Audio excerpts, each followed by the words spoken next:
Thank you. Yes, sir. In the pledge, you said? Yes, sir.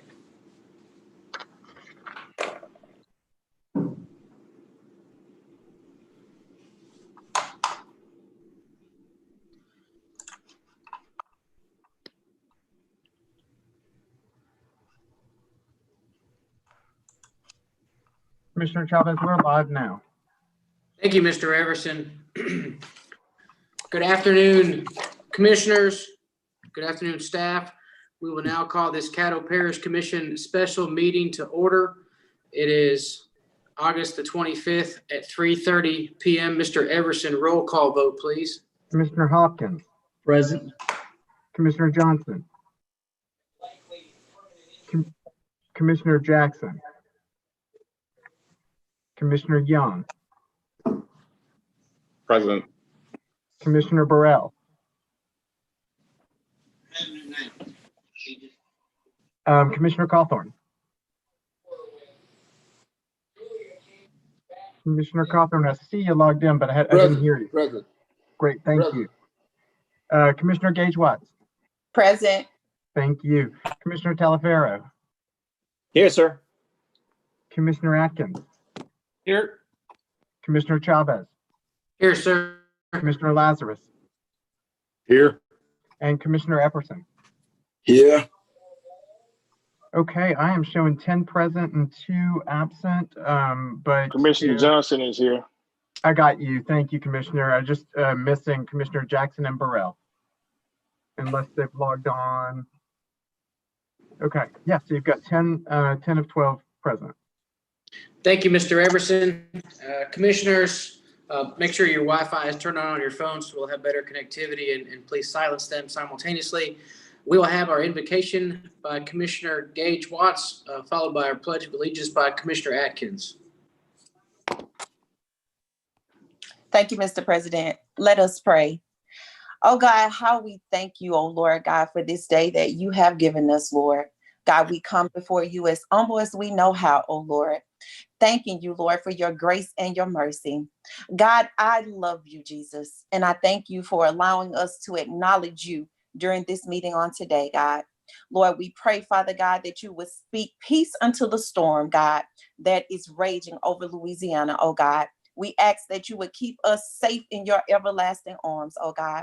Lord, we pray, Father God, for all of those who are affected with COVID-19, oh God, and continue to ask you to eradicate it, God, from its roots in the mighty name of Jesus. Lord, I ask you right now, oh God, to give us guidance and wisdom, God, how to handle every situation, oh Lord. And God, that the decisions we make, God, will be pleasing and acceptable in your sight. Lord, I ask you to have a special blessing, God, over those who are homeless, God, jobless, God, and hungry today, oh Lord. God, may you send your angels, Father God, to meet every need.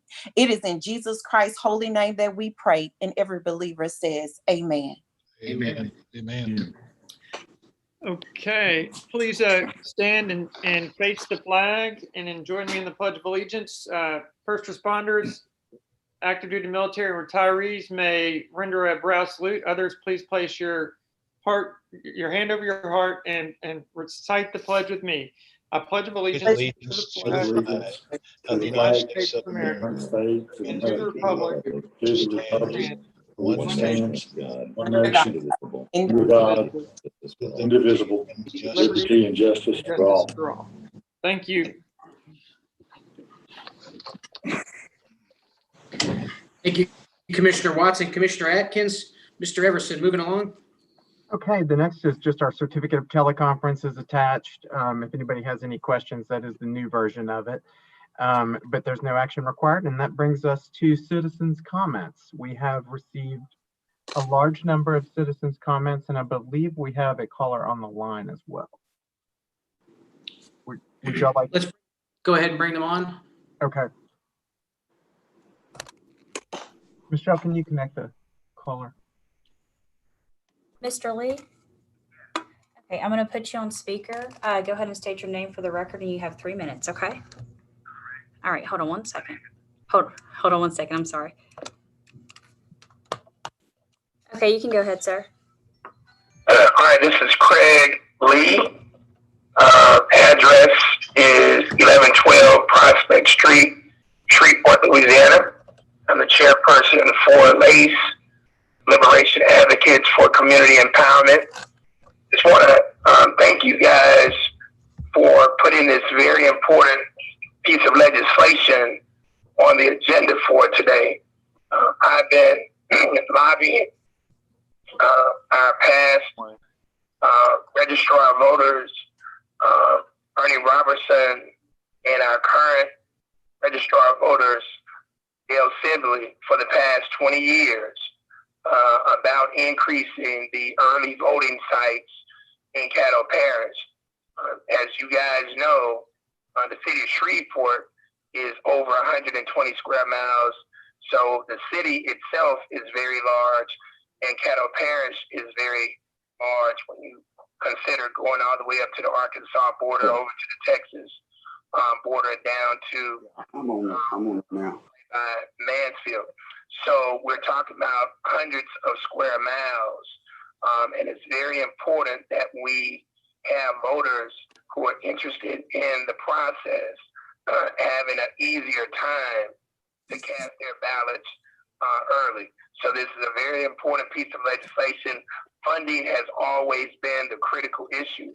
So I'm glad that you guys have stepped forward to consider this legislation, and I like the site. I would like to have 3 sites, but I will take one, especially at the fairgrounds. So thank you guys very much, and I look forward to all of you guys voting in favor of this legislation. Thanks. Thank you. Have a good day. All right. Okay. So Mr. Lee had called in at the beginning of the meeting, but just to make sure, if anybody else is trying to call in, that phone number is 318-226-6596. And if you're ready, I'll go ahead and start reading the electronic comments that we received. Yes, sir. Okay. And Deputy Clerk, if you could just, interrupt me if you have a caller that comes through while we're on the line. So the first message is from Maurice Davis, who writes, greetings, my name is Maurice Davis, and I'm emailing on behalf of LACE to support the proposition to open a second early voting site at the LA State Museum. And then following that, we received the following message came from Candace Batiste and 66 other people. This message says, Dear Caddo Parish, please vote in favor of the additional early voting site at 3015 Greenwood Road, Shreveport, Louisiana, 71109. More options for early voting protects voters by giving them options to exercise their vote without putting themselves at risk during the pandemic. Please vote in favor of agenda item 7.5. Sincerely, Candace Batiste. And also signed by Billy Anderson, Heather Goodman Deanna, Paul Lott, Dimitri Hill, Valerie Delat, Carol Kurtzman, Chris Holland, Peter Staton, Melissa M., Andrea Osorge, Joyce Petterway, Tony Britton, Keith Hansen, Catherine Gilmer, Dakota Ferry, Deborah Jackson, Donna Wiggins, Susan Clark, Cornelia Turner, Van Lanier, Anand Desai, Nalam Desai, Amanda Racine, Alpesh Patel, Gwendolyn Tennell, Clifton Starks, Jacqueline Paul, Craig Johnson, Rebecca Thomas, Shannon Livingston, McCowan, Catherine Fontaine, Adlou Lewis, Beverly Page, Brett Malone, Travis Headley, Amy Foltz, Marissa Sanchez, Holly Johnson, Judy Williams, Brianna Gordon, Jessica Latin, Margaret Hellier, Maurice Loredens, James Thomas, Summer Cooner, Pernell Trent Sr., Janice Sneed, Donna Sterner, Felicia Davis, Brandy Maddox Stroud, Shanita Matoyer, Virginia Parker, Shelby Rodriguez, Francis Powers, Katie Bursley, Terry Oliver, Veda Harris, Tiffany Carter, Hardette Harris, Christy Woodard, Chris Lyon, Iris Harper, Ruth Hurd, Cody Miller, Jerry Gray Jr., and Sydney Jackson. So you'll notice the one email was signed by a lot of different people. We have been receiving a high volume of emails today. And so what I'll do is continue to, like I just did, read the text that is the same on each of these emails, and then I'll just read you the names. The next email says, Dear Caddo Parish, the November 2020 elections are just around the corner. Caddo Parish has an opportunity to safely turn out more voters if there's a secondary early voting location in Shreveport in time for the November and December 2020 elections. We encourage you to add an early voting location by voting yes on agenda item 7.5, request that establishment of an early voting site at 3015 Greenwood Road, Shreveport, Louisiana. And that's signed by Robert Terry and 66 other people that include Gretchen Petterway, Brittany Mitchell, Marlene Richard, Margot Clendenin, Amari Hussain, Jasmine Jernigan, Jasmine Hill, Damon Williams, Rachel Mabey, Lavette Owens, Morgan Shannon, Jason Holland, Mary Thomas, Bianca Riggs, Delaney Wade, Megan Colvin, Mary Richard, Kevin Ellis, Carol Lynch, Olivia Garvin, Emily Neely, Julie Lesianak, Christy Thompson, Parker Engel, Aaron Smith, Vanetta Evans, Sanders Devers, Leonard Brown, Zachary Fink, Leslie Scott, Jessica Hawkins, Chloe Matthews, Rebecca Lewis, Linda Piper, Tyrone Mitchell, Rose Brullier, Samuel Copeland, Katie Caldwell, Shannon Palmer, Whitney Gaston Lloyd, Jared Gafford, Kelly Gay, Sarah Rice, Leah Thielen, April Dahm, Kate Pedrodi, Sheila Jackson, Deborah Jacobs, Allison Hollis, Richard Hemmings, Victor Thomas, Laditha Perry, Leanne Portman, Chase Bowers, Latoya Wheaton, Jade Kerouac, Kenny Houston, Mary Ragsdale, Shantoria Hawkins, Terry Miles, Jaylee Combs, Lauren Pennywell, Jaya McSharma, Precious Brown, Brandy Stevens, and Eileen Velez. And we do have a caller now too. Michelle, could you connect the caller?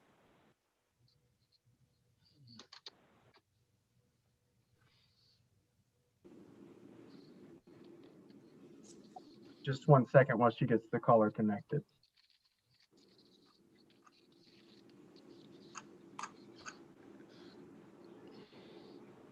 Go ahead with your comment. Hi, this is LaTanya Franklin, and I wanted to add a vote. I'm in favor of adding the additional early voting satellite location to Louisiana State Museum in Shreveport, centrally located in Caddo, and it's on Greenwood Road. Okay, does that conclude your comment? It does. Okay, have a good day. Thank you. That's the only caller we have right now. Thank you very much. Okay, the next email says, the subject is Caddo Parish deserves safe and accessible early voting. And it says, Dear Caddo Parish, we ask that you help make voting safer and more accessible for all Caddo Parish residents and vote in favor of agenda item 7.5 that would establish an early voting site at 3015 Greenwood Road, Shreveport, Louisiana, 71109. And that's signed sincerely Madison Poche and 59 others, including Jeff Kendrick, Stephen Knight, Sharon Ong, Gloria Harvey, Kala Roberts, Amy Simon, Elizabeth Jones, Cottrell White, Jackie Harvey, Colleen Cassell, Paula O'Neill, Linda Haynes, Zoe Dupree, Pete Callia, Michelle Pennington, Lisa Winans, Emily Weidman Evans, Sarah Sale, Rachel Brown, Shaterika Sultan, Yolanda Adams Johnson, Kenya Russell, Sarah Lord Holobeck, Rashonda Spears, Betty Allen, John Singletary, Colleen Johnson, Nakia Thomas, Raphael Ratliff, Nathaniel Manning, Rashonda Watkins, Amy Jenkins, Kathy Williamson, Rhonda Marie Phillips, Dare Johnson, Elizabeth Irby, Candace Maytoyer, William Elliott, Deborah Simmons, Cherry Groves, Sarah Abear, Bridget Bushnell, Karen Rimmer, Stacy Gray, Kianda Houston, Jessica Beto, Vicky Specian, Melissa Wilkerson, Susan Fontaine, Megan Henderson, Melody Armstrong, Maisha Clay, Emily Long, Cami Wright, Caitlin Douglas, Erin Ragster, Kenya Russell, Natalie Elliott, and Tammy Wright. And that completes the list of public comments that we have received electronically. They are still coming in, so we may have some late arrivals at the other part of the meeting. All right. Ready to move on to old business? Yes, sir, Mr. Everson. Okay. Our first item under old business is introduce emergency ordinance number 5971 of 2020. It's an emergency ordinance amending the budget of estimated revenues and expenditures for the oil and gas fund for the year 2020 to provide an appropriation for a mental health hotline and to otherwise provide with respect thereto. Move to adopt. Second. Got a motion by Commissioner Jackson, second by Commissioner Watts. Commissioner Jackson, would you like to speak on this? Yes, I just want to note that this is not specific to United Way. Administration would get together to discuss how we would get it out. I think the issue that I originally had was how do we get this out and in a manner, because we do have to meet those deadlines. And so how can we get this done and still meet that deadline? And so we want to do it in a professional way, but the goal is to not have folks calling into Montana or Wisconsin. We've got some issues with trauma that's going on. I think very early on, some folks spotted that there was suicide. We had 2 suicides this weekend where people just shot themselves and killed themselves. I don't know if y'all know that, but 2 suicides this weekend alone. So there's obviously some issues going on. And I see where some other cities in Louisiana, particularly New Orleans, are using some of their CARES Act funding to kind of deal with and make it a more local service providers as opposed to that national hotline that people are doing or people have utilized. So ask for our favorable consent on that. All right. I see Commissioner Atkins' hand up. Thank you, Mr. President. Dr. Wilson, just to, I have 2 questions. I want to confirm this. We do view this as being CARES Act reimbursable. Is that correct? Yes, sir. And secondly, is this a one-time reader since it's an emergency agenda, or is there a second reading on this? Should be a one-time, but Donna, would you mind answering that question, please? It's a one reader. Okay, thank you. Thank you, Mr. President.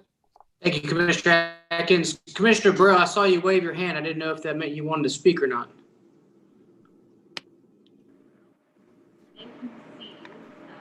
You're muted, Commissioner.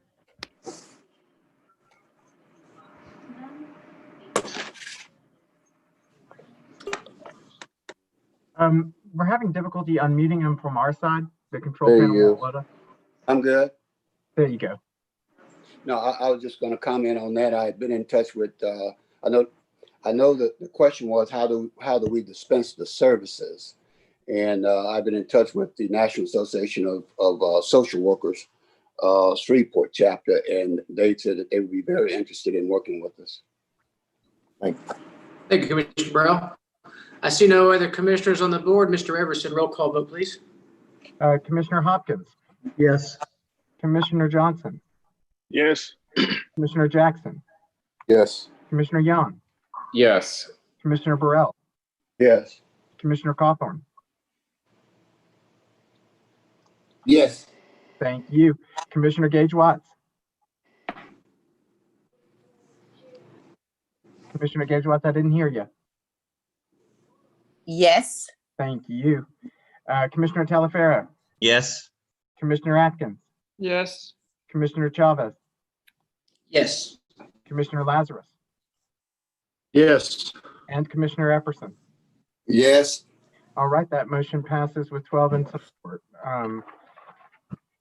And we do have a couple of callers who called in. Do y'all want to allow them to make their brief public comments still, or do you want to move on? Mr. Everson, I say go ahead and let them, since they're on the phone.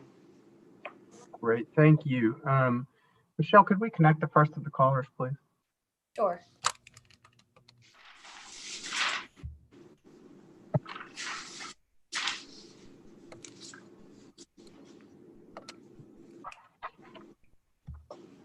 Mr. Michaels, I'm going to put you on speaker. You have go ahead and take Name for the record, then you have 3 minutes for your comment, okay? Oh, hold on one second, sir. Let me put you on speaker. Hold on one second. Okay, you can go ahead. My name is Jack A. Michaels on Facebook. I'm a citizen of Shreveport, Louisiana, at the 71106 zip code in west side of Cedar Grove. Okay, I have a lot of issues, and I really need this to be discussed with other people because it's a grievance and it needs to be handled. And their citizens are supposed to have the constitutional right to petition the government for redress of grievances. So anyway, there is no grievance process for the patients at LSU Hospital. You can verify that at hospitalinspections.org and LSU auctioneer search that, or even look at Google reviews. There's no possible way to do it. Even the number at auctioneer's website to file a complaint letter, they don't call you back. They don't help you or nothing like that. And if you look at hospital inspections, they actually they find out that there's no grievance process for a patient. Okay, so that's one issue. Another issue is American administration blocks citizens online with social media and blocks people with email who try to communicate, and that's an illegal violation of rights. There needs to be, if I have to, I'll do it myself, but there has to be a Freedom of Information Act to see all of the citizens that are blocked by the administration, because it's a violation of rights. And I'm an American, and so are other people. So people that have tried to get help for police brutality at the LSU hospital are getting blocked by Hurricane's administration. This is all backed up on the cloud, and distributed to many other people and, different media outlets. It's all information that can be given to whoever wants it. Whoever asks for it, it's theirs. This is all recorded and it's a fact. Shrika Fields has a classified email contact information at shreveport.gov, and that prevents citizens from having the ability to ask financial questions of the administration. It's a false email contact, and you can email it yourself. Now, they've been getting away with this for a very long time, despite, citizen complaints to Casey Brown, to Crystal Jackson, who threatens arrest for people who try to get help with police brutality, and with Miss Rose. They all know these things.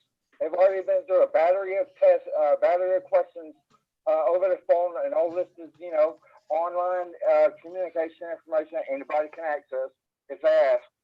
Anyway, so the administrative assistant, Crystal Jackson, she threatens arrest to callers and, threatens them for trying to get help for police brutality in the form of brutality by hospital police. Officers gave and others. They choke, they strangle, they torture elderly women. I'll polygraph to these things. I got a lot of other citizens Mr. Michaels? seen and felt this stuff. Hey, is my 3 minutes over? Mr. Michaels, your time is up. Okay, thank you. This is Dr. Wilson. Yes, sir. Can you get with Jeff Everson? Thank you. Yes, sir. Can you get Yes. with Mr. Everson? And y'all get his contact and somebody try to get him to wherever, even if they got to get him over to what we just passed just now. So We are somebody get attempting to get his contact information. Okay. Okay. All right. Okay, we have one more caller who's holding. Okay. Thank you, Mr. Everson.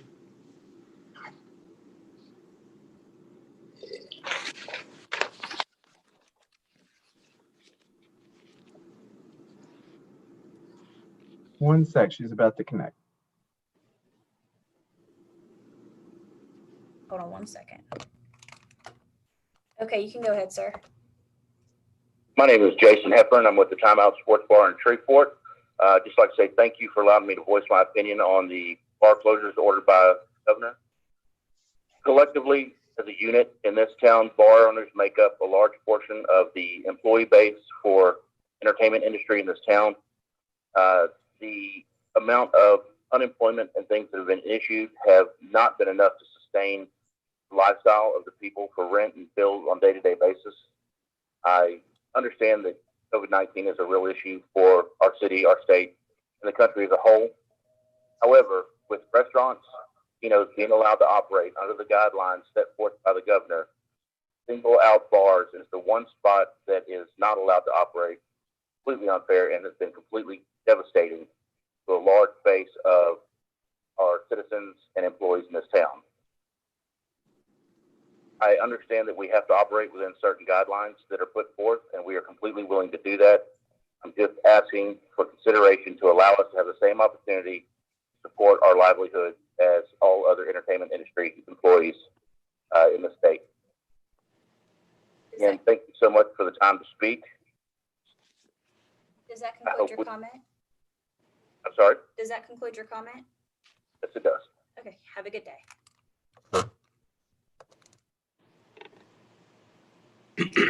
And Mr. Everson, it was hard, not that previous caller, but the caller before, it was hard to hear him. Will his comments be transcribed in the minutes? They will be. We'll transcribe them verbatim. He did call from a number that it sounded like he may not have had a very clear connection, and it didn't show up on the caller ID. So that's why I said we're trying to get his contact information. It didn't show up initially, so we're working on it. Gotcha. Do we have any other callers, or that's everybody? Yeah. If we want to proceed to new business. Yes, sir. We have 2 more callers on the line. Oh, I'm sorry. I spoke too soon. That's okay.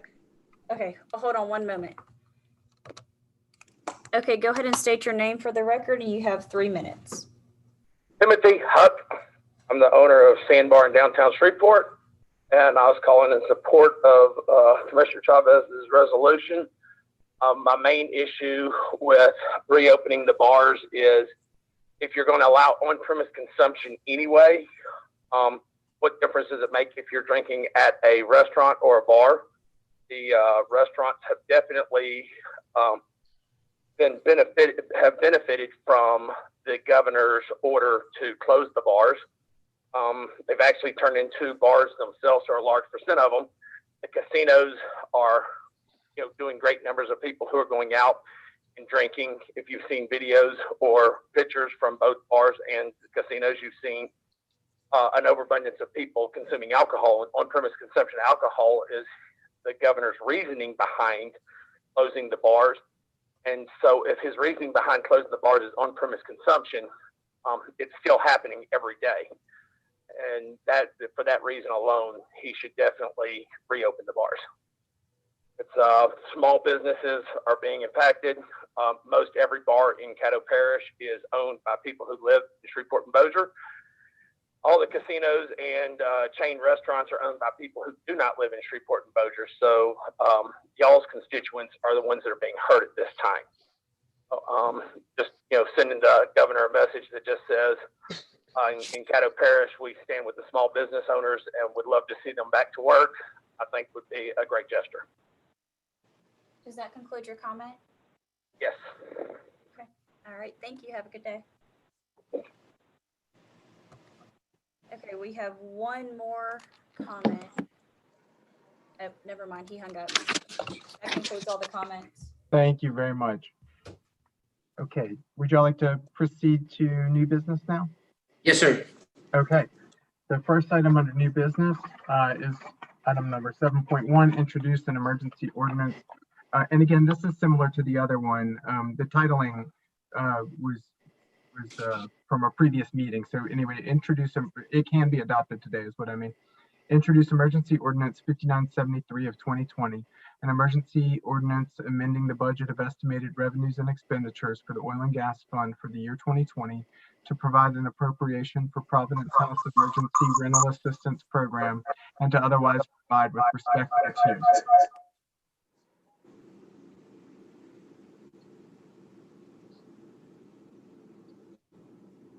Were y'all able to hear that? Move to adopt. Got a motion to adopt by Commissioner Jackson, second by Commissioner Watts. Commissioner Jackson, would you like to speak on that? Yes, this is a program that Providence House presented to us. They have a significant gap in the people who they can serve. There's a program already set up with the city of Shreveport through HUD funding, and there's a gap that they have identified. Louisiana Housing Corporation also has provided them with a list of people who they unfortunately could not get to be able to service from the statewide program because the money simply ran out. And so this is something that we need. I saw a figure today that showed that if something is not done, evictions could be anywhere between 50% here in the state, could get to 50% in the state of Louisiana. There is a mechanism to make sure that people do not duplicate benefits, to make sure that people do not shop around and try to use, this program over here, this program over there. And so this is an opportunity to, again, use those federal dollars that we receive. I don't think it's enough, but it's the number that the Providence House threw out. And so I trust their judgment. I guess they're just trying to service those at least on that list and maybe do some more. But it's something that we can do to help the citizens of Caddo Parish. As we know that these are just some difficult times and folks are out of work, those bar owners who a lot of them are in my district and I've heard from them. And I sympathize with them, but their employees are simply without work right now. And they've got to figure out how to make ends meet. For folks like Libby Glass, who will be doing layoffs come December, hopefully they will be able to get those 2 months. And I can't speak for anybody's budget, but if I were in their shoes, I would take the letter that I received showing that I would be laid off or going to be laid off and be able to give them at least a 2-month cushion of stability so where they don't have to be in doubt about how they're going to get by and save 2 months or a month worth of rent. So it's a good program. Providence House already has it in place, and we're just trying to fit into the structure of what they already have. And I ask for our favorable passage. Thank you. Thank you, Commissioner Jackson. I have Commissioner Atkins on the board and then Commissioner Hopkins. Thank you, Mr. President. Dr. Wilson, is this also CARES Act reimbursable? Yes, sir, it is. Thank you. That's it, Mr. President. Thank you, Commissioner Atkins. Commissioner Hopkins. That answers my question. Thank you. All right. Mr. Everson, roll call vote, please. Okay, Mr. Hopkins, Yes. Mr. Johnson, Yes. Mr. Jackson, Yes. Mr. Young, Yes. Mr. Burrell, Yes. Mr. Cawthorn, Yes. Ms. Gage Watts, Yes. Mr. Talaferro, Yes. Mr. Atkins, Yes. Mr. Chavez, Yes. Mr. Lazarus, Yes. and Mr. Epperson. Yes. All right, that motion carries unanimously with 12 in support. That brings us to the next item, which is Emergency Ordinance 5974 of 2020. It's an emergency ordinance amending the budget of estimated revenues and expenditures for the general fund for the year 2020 to provide an appropriation for the Metropolitan Planning Commission and to otherwise provide with respect thereto. So moved. Second. All right. Thank you, Commissioner Atkins. Commissioners, I have this on our agenda. We all know that we've heard the troubles with NPC and the streamline of businesses. And I don't want to say the inability, because I believe that Mr. Clark has done a lot since he's been there. But I think anything that we can do to help streamline the MPC while we have the Federal CARES Act money, if we can create a touchless or a contactless scenario where business owners or prospective business owners that are looking to open here in Caddo Parish can get online, can choose what type of business they are, and can get a digital roadmap of the way to get to opening, whether it be their CO, their serve safe, or whatever they can do. I think this is a great scenario where it'll be no cost to the taxpayers of Caddo Parish. And I met with Mr. Clark, and he's on board with this, and he loves the idea, and he'd like to see this for the citizens of Caddo Parish. Commissioner Johnson. Yes, thank you, Mr. President. I guess I'm kind of puzzled about this one. If it's to do a digital application, it would seem that either the IT department could actually do that, or get a website builder to put something in as a link to do that at a much cheaper cost. And then I'm also concerned how we are tying that into, so after the COVID-19 pandemic passes, then does this go away? Is that something that will go away at that point in time? Or is it something that will stay forever on? That's a great question, Commissioner. If you'd like, I can answer that. The original implementation of it will obviously be a software build, and what it will achieve is customers or citizens will not have to go into the government plaza. They will not have to go to the fourth floor. They will not have to expose themselves or jeopardize their health to fill out the paperwork in person or do the application process, but rather utilize a digital platform where they can stay in the safety of their house, fill out the application, and then that will forward to the MPC, and via a digital platform, the MPC can push them to the various sectors that they need, whether it be the city or the parish, the fire department to get the fire certificate. It's a lot bigger than just a website because it's going to build a database, and the database is what's going to take the amount of the money. I talked to Mr. Clark, and he couldn't give me a roundabout number to build this out because it would be something new to streamline it. So my goal is if you can achieve this within a $25,000 allotment or budget, then I just know in the IT sector, because that's what I do for a living, I know something like this is probably going to take about 100 hours. So coming in under $25,000, I think is doable. But to answer your question, after the initial build out is done, and we've achieved the contactless scenario, then the ongoing expense is going to be very minimal. It's just server space. And I believe the MPC is already renting server space, so they can absorb the cost on that. And it'll be something that will linger for the other people that are still here within Caddo Parish to achieve a streamlined business application process. But we helped the people that we could help right now with the Federal CARES Act money. And Attorney Frazier, this, in your opinion, qualifies for that as well? Or is this a stretch? Commissioner, I'm assuming that it's been through the checklist. As far as whether or not it's, it appears to be, I think the first item is COVID related. I'm assuming that it's critical to the health, safety, and welfare of the public, although ultimately that's going to be you guys' decision.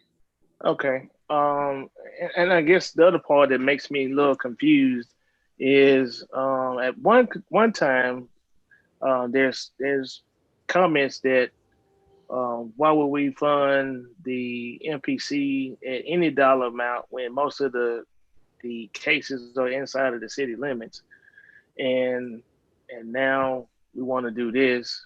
I just got a question about that from some comments that my colleagues have made earlier in the year and in years past. Also, the 25,000. I mean, to me, it could be done a whole lot cheaper if you're talking about just to put a program together for people to be to do it electronically. They can fill out the application, submit it to the MPC. MPC can then turn around and give the individual either by Zoom, Teams, and walk them through the process a whole lot cheaper than to do, I guess, build a database and do some other stuff that is more on the far end. I'm just trying to understand the whole concept and principle behind it. That's all. Thank you, Commissioner Johnson. Commissioner Taliaferro.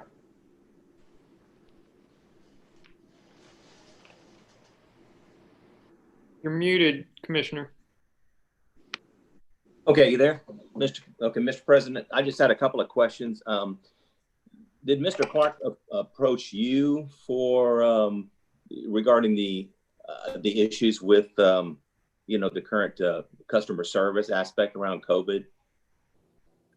No, Commissioner. Personally, I had two different calls and on two different accounts where I found myself down at MPC helping businesses that were not in my district. And the common census was I reached out to my, not commissioner, but other government entity or representative and received no help. So I was told to call you. So after dealing with that multiple times, I said, Mr. Clark, we got to do something. I can't, not that I mind walking everybody through the MPC. There needs to be a streamlined process. And I said, let's put our heads together and how can we achieve this? And right now via COVID is the best scenario because we can't have a bunch of people coming out here to do this. So if we can achieve this digitally, let's do it. So he was all on board. So this is the first step in how we're going to achieve this. And I think the commission can accomplish this very easily. Okay, so we do have a streamlined process, but it's only in person. And so we're looking for is a streamlined process digitally so people can actually have the same customer service online as they do off. Is that correct, or in person?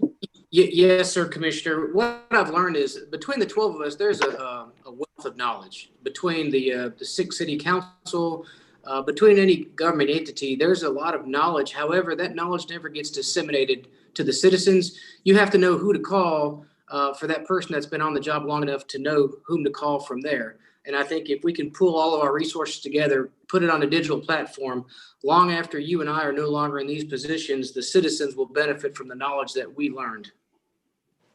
Okay, and one final question. You casually mentioned that we're currently renting server space. Who are we renting server space from? Well, I said the MPC is us personally. No. I did mean the MPC, Mr. President, not us personally. I didn't realize they were renting server space. They when you have websites or databases, they are hosted, whether it be at like a GoDaddy or a Rackspace. We actually have the only tier 3 data center in the southern United States. That's Venue Cloud right across the street.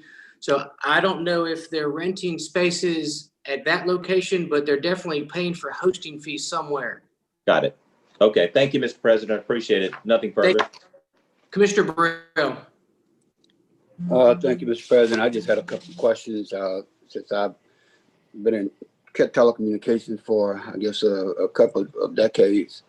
Are we actually building a new technology or information platform, or again, is this just an adjustment of software to within our existing system? Commissioner, what myself and Mr. Clark sat down and he said he's going to task Mr. Bailey to go look at a couple scenarios, whether it be pay coders to build out this platform or utilize another MPC government sector in a different part of the country that has built something similar that they're willing to either lease or sell.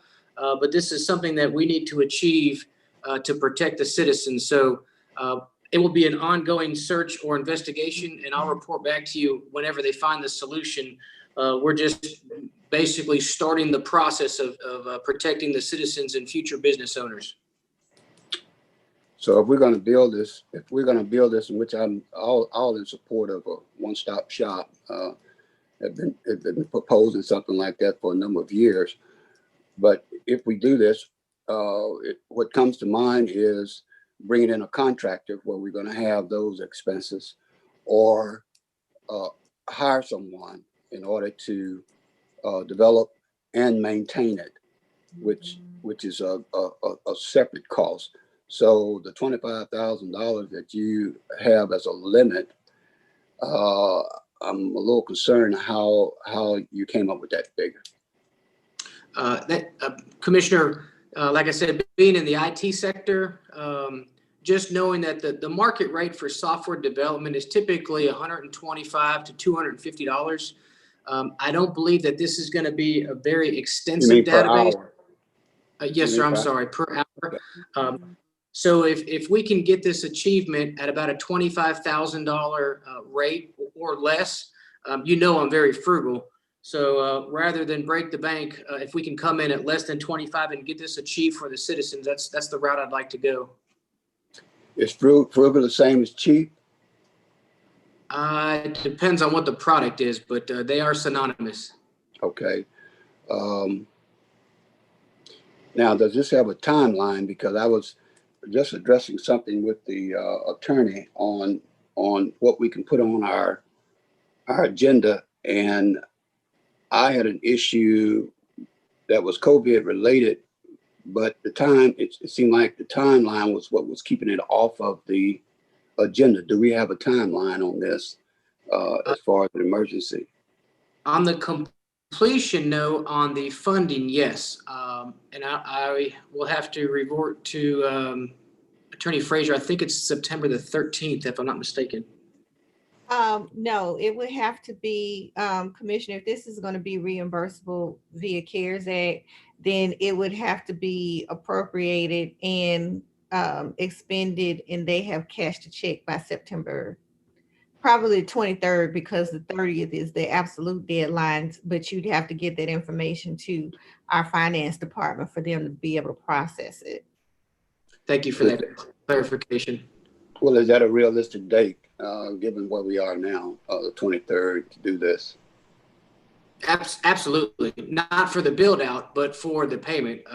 Like I said, I'm in software, and and obviously our company won't be doing this, but whomever they choose, whomever the MPC chooses, this isn't our choice. I trust Mr. Clark and Mr. Bailey to choose a good firm, or maybe they can do it locally and in-house, who knows, but whomever they pay, they will put that money down, and then they will start on the build. The final question is, it just slipped my mind. The final question is, this is contingent upon reimbursement.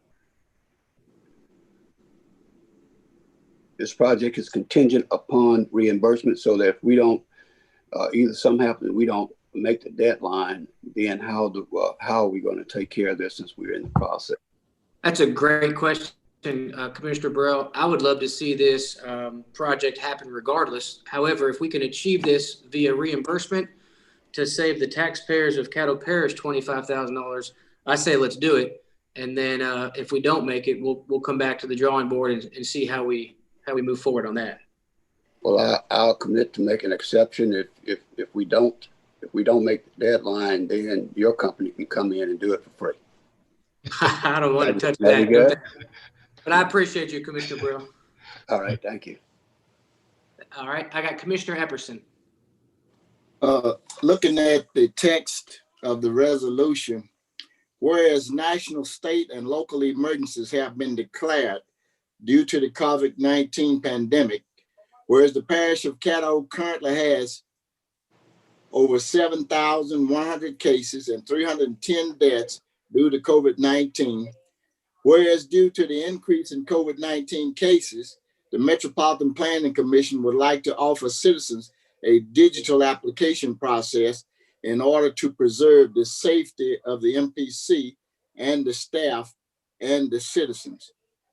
This appears to be synonymous with what we are requesting relative to continue to meet with everything on our agenda digitally, as to our safety as elected officials, as well as the general public and our employees. And it appears as though we have a situation by in-person contact with more of the general public than the MPC would. Also, if this is something I appear that is not related in an emergency status at this particular time, the process has been working for years the way that it has been. And I would think that we should look at this at a later date. But I'm hoping anyone that vote in favor of this today will certainly vote in favor of the item that we have on the agenda relative to continues to meet in virtual because of the same circumstances, which would not cost us a penny.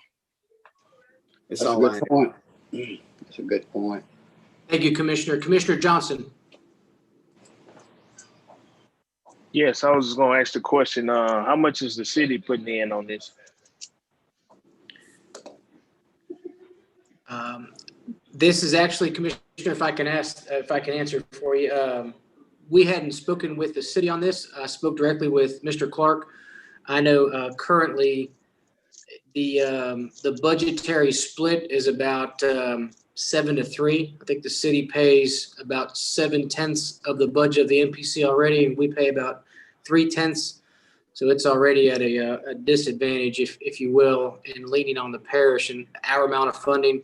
So, Well, and that formula was pretty much based upon the number of cases that MPC does in the parish as it does inside the city limits. And then if I can remember, we got a House Bill 697 that's basically disengaging us from the MPC. And we need to be looking at steps on how we're going to handle a zoning board instead of funding something that we won't be attached to much longer, in my opinion. But, that's all I got.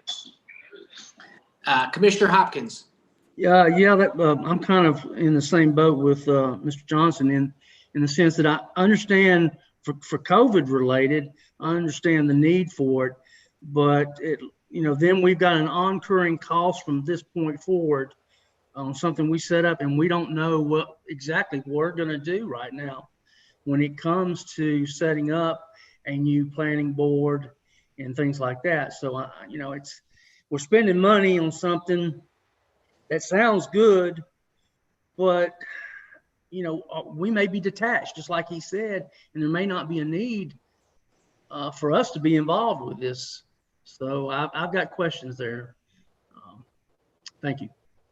Thank you, Commissioner. And Commissioners, I'll wrap this up. In regards to the ongoing expense, there will be none, because after we build out the link, whomever the MPC is hosting their website with, that will house the data.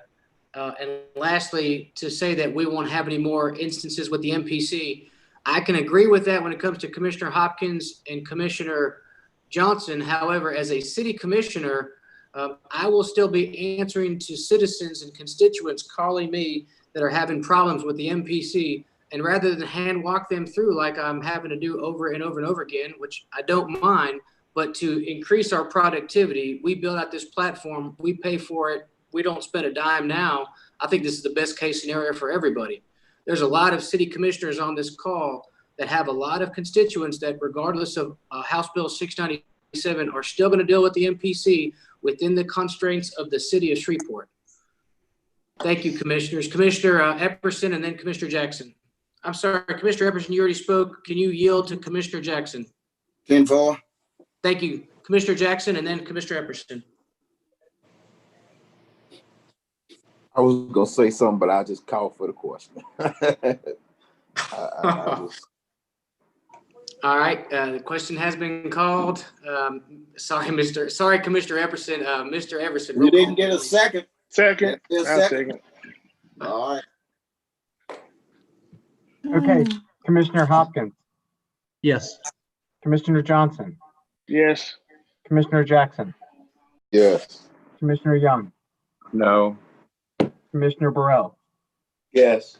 Commissioner Cawthorn, Yes. Commissioner Gage Watts, Yes. Commissioner Talaferra, Yes. Commissioner Atkins, Yes. Commissioner Chavez, Yes. Commissioner Lazarus, Yes. and Commissioner Epperson. Yes. That motion carries with 11 in support and 1 in opposition. So that brings us to the original motion that is to adopt 5974 by Chavez, seconded by Atkins. Ready for the roll call? Yes, please. Okay, Commissioner Hopkins, Yes, with reservations. Commissioner Johnson, No, without reservations. Commissioner Jackson, Yes, and I told everybody so. Commissioner Young, Yes. Commissioner Burrell, Yes. Commissioner Cawthorn, Yes. Commissioner Gage Watts, Yes. Commissioner Talaferra, Yes. Commissioner Atkins, Yes. Commissioner Chavez, Yes. Commissioner Lazarus. Yes. Okay, I heard a yes. If that's incorrect, let me know. And Commissioner Epperson. No. No? Okay. No. Thank you. I think what I recorded is 10 in support, 2 in opposition. If that is correct, motion carries. Thank you, Mr. Everson. Next. Okay, that brings us to item 7.3, which is resolution number 66 of 2020. And that's a resolution urging and requesting Governor John Bel Edwards to rescind his order closing bars and otherwise providing with respect thereto. So moved. Second. All right, got a motion, and I believe that was second by Commissioner Lazarus. Thank you, Commissioner Lazarus. Commissioners, this one's easy. We've already heard from some local constituents. I've seen firsthand where this has affected a lot of business owners, as well as their employees, their families, and it's basically left them with a lack of any means of resource to provide revenue for themselves and their family. A lot of restaurants were able to shift, go digital, do to-go orders, but for bars, they were left with nothing. Thankfully, they had some unemployment, and there's been some stimulus money, but that's starting to get cut and starting to go thin, and there's a lot of landlords that are still requesting payments.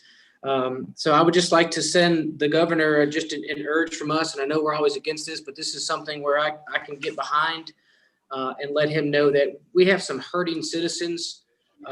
This is very bipartisan. We have Republican, we have Democrat bar owners, we have Black, we have white, we have Hispanics. There's a lot of small business owners that would want to get back to work. And this is just sending a message to the governor that these guys are hurting and please do something to help them. I got Commissioner Jackson. Yes, I'd like to add an amendment that would ask that we urge the White House Coronavirus Task Force, as well as we would like to ask the Louisiana State Treasurer to consider bar owners as a part of the Main Street Recovery Program. As I understand, they have been exempt. Most of them have been exempt from receiving anything at this time to this resolution. I'll second that. Okay. Would you like to speak on that motion? Yes, I have, and probably I think just because I have the Central Business and Entertainment District in my area, in my commission district, I've heard from Black and White. I don't know whose party affiliations they're with, but minority and women-owned businesses who are not able to open their establishments. They've pumped their life savings into their establishments, and they're not able to. But I don't want to put the onus completely on John Bel Edwards. John Bel Edwards is not, in my opinion, the phrase "don't shoot the messenger" comes to mind. John Bel Edwards is just the messenger. He gets his recommendations from the White House Coronavirus Task Force. And so John Bel is not sitting in a room on his own. And he's already come out and said that he's probably going to extend phase 2 and keep bars closed already. So I don't want to make this seem like, and I heard the callers, and as I have talked to them, when they call me or they send me an email, I have encouraged them to not put so much heat on John Bel Edwards, because all he is doing is following the recommendations that the White House has provided to him. And if we want to get to this Republican Democrat thing, the president is a Republican. Dr. Deborah Birx works for President Trump. And my understanding from the Advocate article and the radio show this morning that John Bel did, he talked to Deborah Birx this morning, and they advised him to keep bars closed and to stay in phase 2 and to keep the mask requirement in place. And so he takes that he's getting from the national level and basically putting that in place here in Louisiana. So I do not, again, I want to make sure that I emphasize that we do not, I'm not here to try to make my governor the bad guy. He's more like the messenger, if you ask me. But I get it for those bar owners who are in my district who are dealing with the suffering and the loss. Some of them don't think that they will be able to reopen. Quite frankly, some of them don't see a path forward for them to reopen. So I get it. My thing is, I don't want to make this look like that. This is because John Bell Edwards had no control over coronavirus at all. So I'm not going to just stand by and let us single him out as if that is the case. Thank you. Thank you, Commissioner. Commissioner Taliaferro. Yeah, thank you, Mr. President. I'm very supportive of the bar owners, and I understand that understand their plight.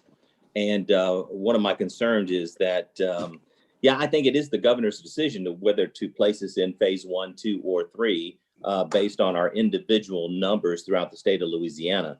So I do believe that the decision does rest to some extent on the governor's office. It may not be the governor himself, but maybe members of his staff. What I'm concerned about, or actually want to caution my fellow commissioners about, is that very shortly we could have a decision out of the governor's office to either stay in phase 2 or phase 3, unless I have missed some news. He announced this morning that He announced this morning that the White House advised him, and I don't mean to cut you off.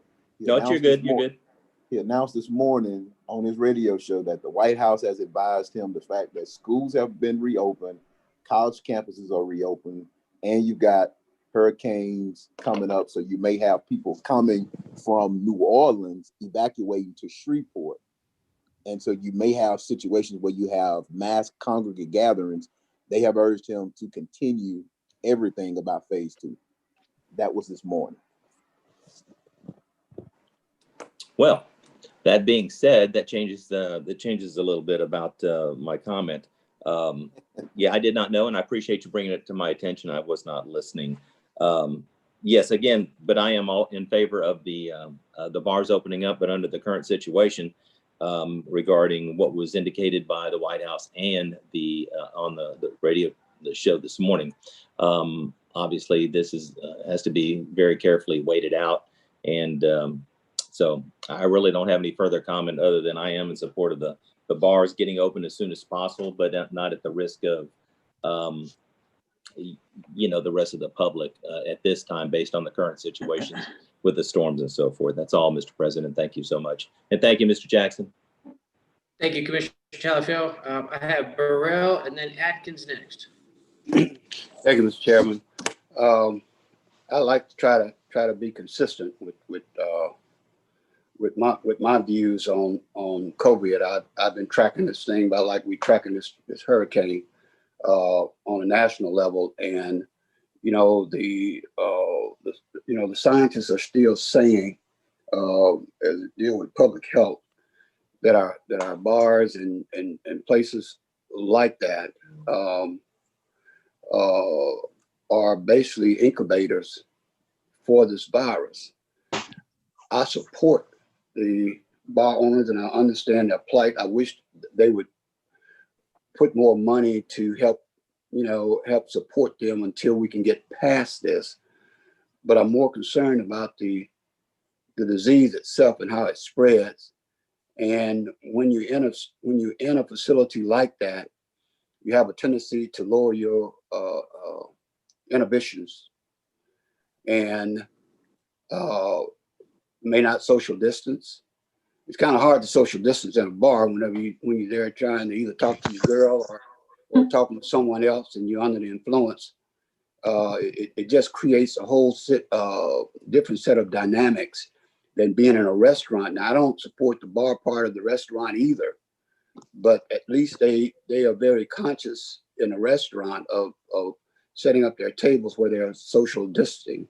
I haven't seen much of that in any bar that I've gone to and looked at. I haven't gone to any bar since it started, but I had gone over to, I believe, Nikki's and looked in there.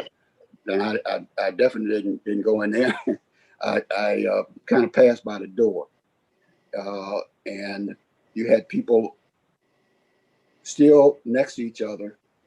In some cases, not to call them out, because I think they do a great job in the restaurant part of social distancing, but I'm not so sure that some of these bars that are tight, that are attached to it, are doing their part.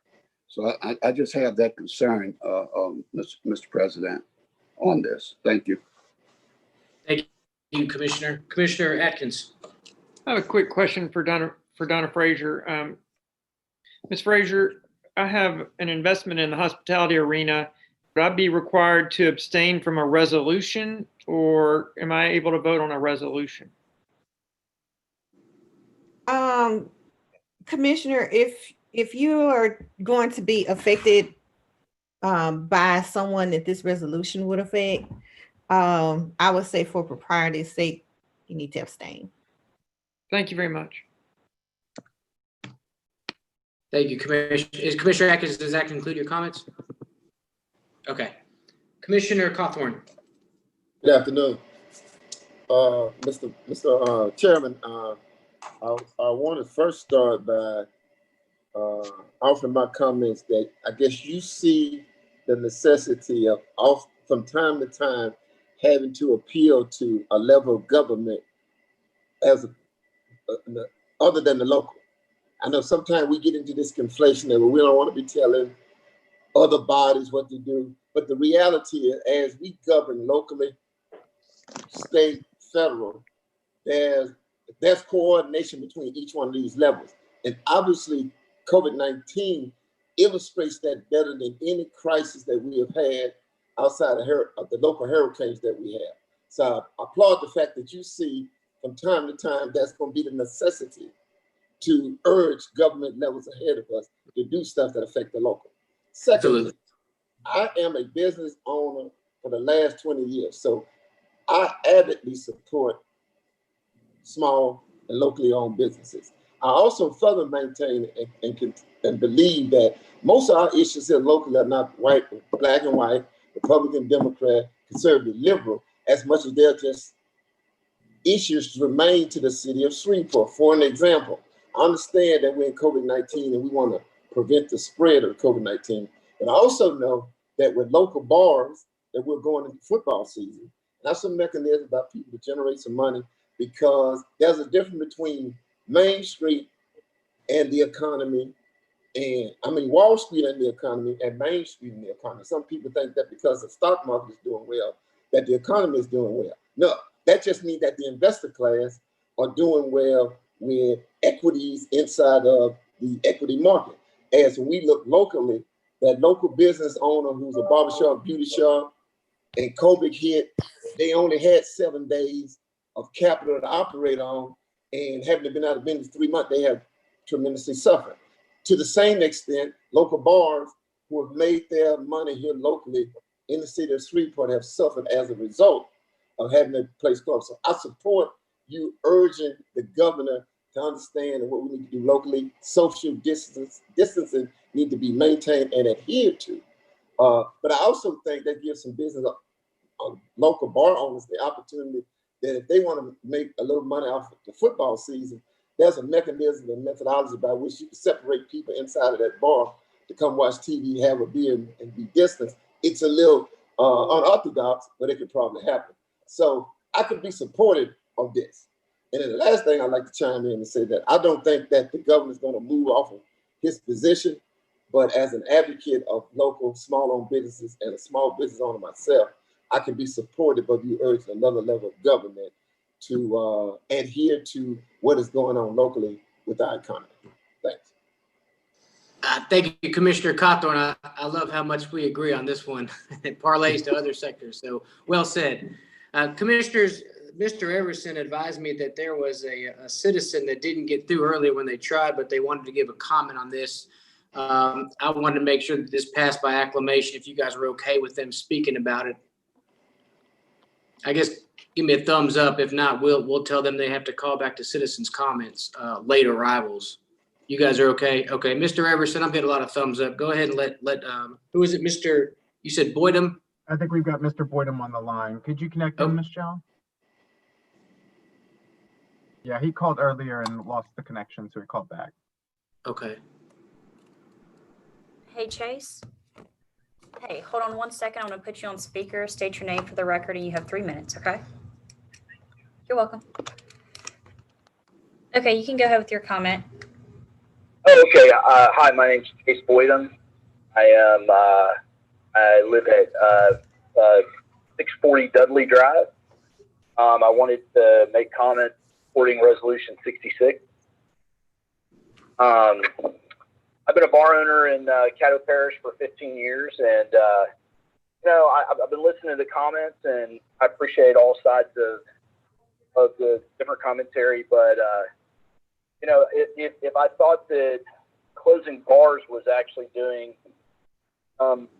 great justice, I would happily be the first to turn in my keys and say, hey, let's not open bars. But sadly, I'm seeing a lot of my customers and many other customers just go to restaurants instead at this point. And the Louisiana Restaurant Association, I've been in contact with them. They've issued over 250 conditional restaurant permits, which means that a large percentage of the bars are getting open with food, and so people are migrating towards those bars. And you're seeing some improvement in the numbers, but I mean, there's a lot of other factors as far as like wearing masks and that sort of thing. And I understand the concern with like bars, like in Tiger Town, there are these enormous bars, or say Bourbon Street or whatever. But like, for instance, my place is 1,200 square feet, and I go into most restaurants. I'm not going to call anyone out, and there are more people in one room than I've allowed in my entire bar. And we, even when we were open, we reopened, we were operating very responsibly. We chose to have masks before the mask mandate. We did a lot of different mitigation efforts. We, sanitized pens. We made sure, I took out half of the bar chairs. I mean, before it was required, we did a lot of stuff. And then it kind of feels unfair to be punished. And you were doing the right thing. And then now it's kind of the Wild West with a lot of restaurants, and, a lot of people are, and there doesn't seem to be much enforcement on that level. And, it frustrates me when I drive around and I see this, because then it just sets us further back from being able to open, because if people continue to do that, then, the virus is going to spread, and it's just going to keep. And how long can bars stay closed? I mean, so many of these places are individually owned, community people that spend money in your neighborhood, in my neighborhood, all different walks of life.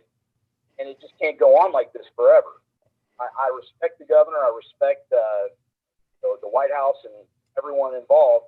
However, it seems very strange that, you can have a beer, you're not forced to eat at, say, a restaurant, but not a bar. So I just can't imagine another scenario where, like, it would be like only Walmart being allowed to sell toilet paper. If drinking is the problem and people are drinking and losing their inhibitions and doing bad things, then the restaurant should not be allowed to serve alcohol. So it just doesn't make a lot of sense. And this is coming from a person who supported the governor wholeheartedly, but I don't agree with this method. I heard earlier, speaking of the White House memo to the governor, the White House memo to the governor also said that they should close indoor dining, but he didn't choose to do that. Mr. Boydum. Mr. Boydum, Chase. They didn't choose to do that. So it kind of feels like we are being punished unfairly. Mr. Boydum. Chase, you've reached the end of your time limit. I'm sorry to interrupt you, but your time has expired. Okay, that's fine. Okay, have a good day. What time of that? Thanks. Bye-bye. Bye. I got you, Commissioner Burrell. Thank you, Mr. Everson. I have Vice President Johnson and then Burrell. Thank you, Mr. President. At the time that the governor shut down most of Louisiana, and then once it got reopened again, the data showed that bars were one of the leading causes of COVID-19. And that's one of the reasons why he kept the bars closed. I'm in favor of small businesses. I want to see them prosper and grow as much as they possibly can, but not at the chance of losing lives in Caddo Parish. You know, I guess if in the case when the bars were open, if they probably had done the social distance and made sure that people stayed at a distance, then it probably wouldn't have been on the hit list to close. You know, I hate the fact that, you know, people are unemployed behind that, but, you know, there are some restaurants that have closed and won't be opening back up. So it's not something that, you know, I feel good about, but I just don't think that with this resolution that the governor is going to make a move on it, because of he's looking at the number of lives that are impacted by a particular service and will be shutting down. And I wouldn't be surprised if sooner or later that funeral homes of having inside funerals will be eliminated, because of people who have gone to funerals lately are catching the virus, because you got people that's there that's asymptomatic and they get too close. So, you know, the deal is to try to keep people at a distance, to keep people masked up. And, you know, at funerals, that's not happening. At bars, that's not happening. So I just think that it would be a waste of time. I know some of my colleagues, you know, as soon as you say urge and request another form of government body to do something like this, it's like, no, that's not what we're supposed to do. So, you know, there are instances in which we should be doing this, but I think in this case, there's data to prove why he chose to keep the bars closed and not to open them up. In his updates, I don't know if he done it lately, but I've seen the charts where the number of cases at bars were high, and that was one of the reasons why he kept it closed. So to send something like this would be condescending to me, and so I won't be supporting. Thank you, Vice President. I have Commissioner Burrell next. Call for the question, Mr. Chair. I think that's my question. Yes, sir, Commissioner. Second. Mr. Everson, we have a call for the question. Commissioner Hopkins, Yes. Commissioner Johnson, Yes. Commissioner Jackson, Yes, Jeff, you kind of low. Commissioner Young, No.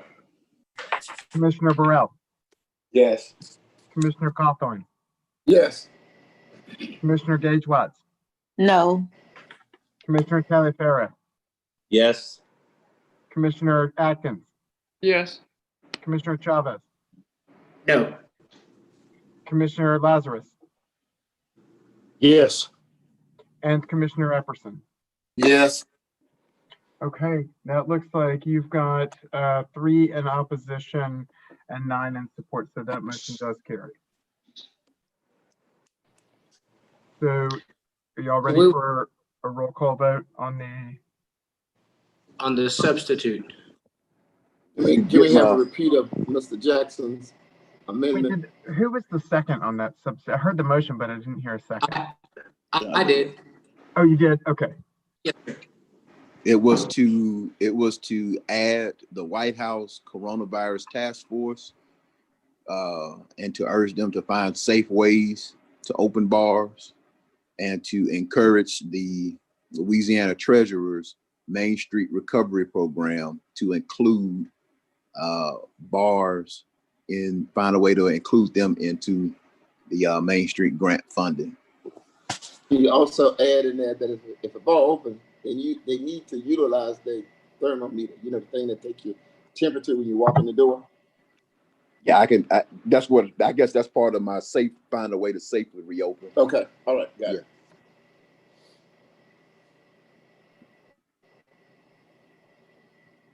Okay, are we ready for the roll call vote on that?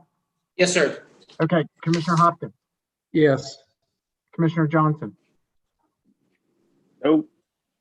Commissioner Jackson, Yes. Commissioner Young, Yes. Commissioner Burrell, Yes. Commissioner As Cawthorn. amended. Commissioner Cawthorn? Yes. Thank you. Commissioner Gage Watts? Commissioner Gage Watts, I didn't hear you. Yes. Thank you. Commissioner Talaferro, Yes. Commissioner Atkins, I'll be abstaining due to economic interest in the hospitality space. Commissioner Chavez, Yes.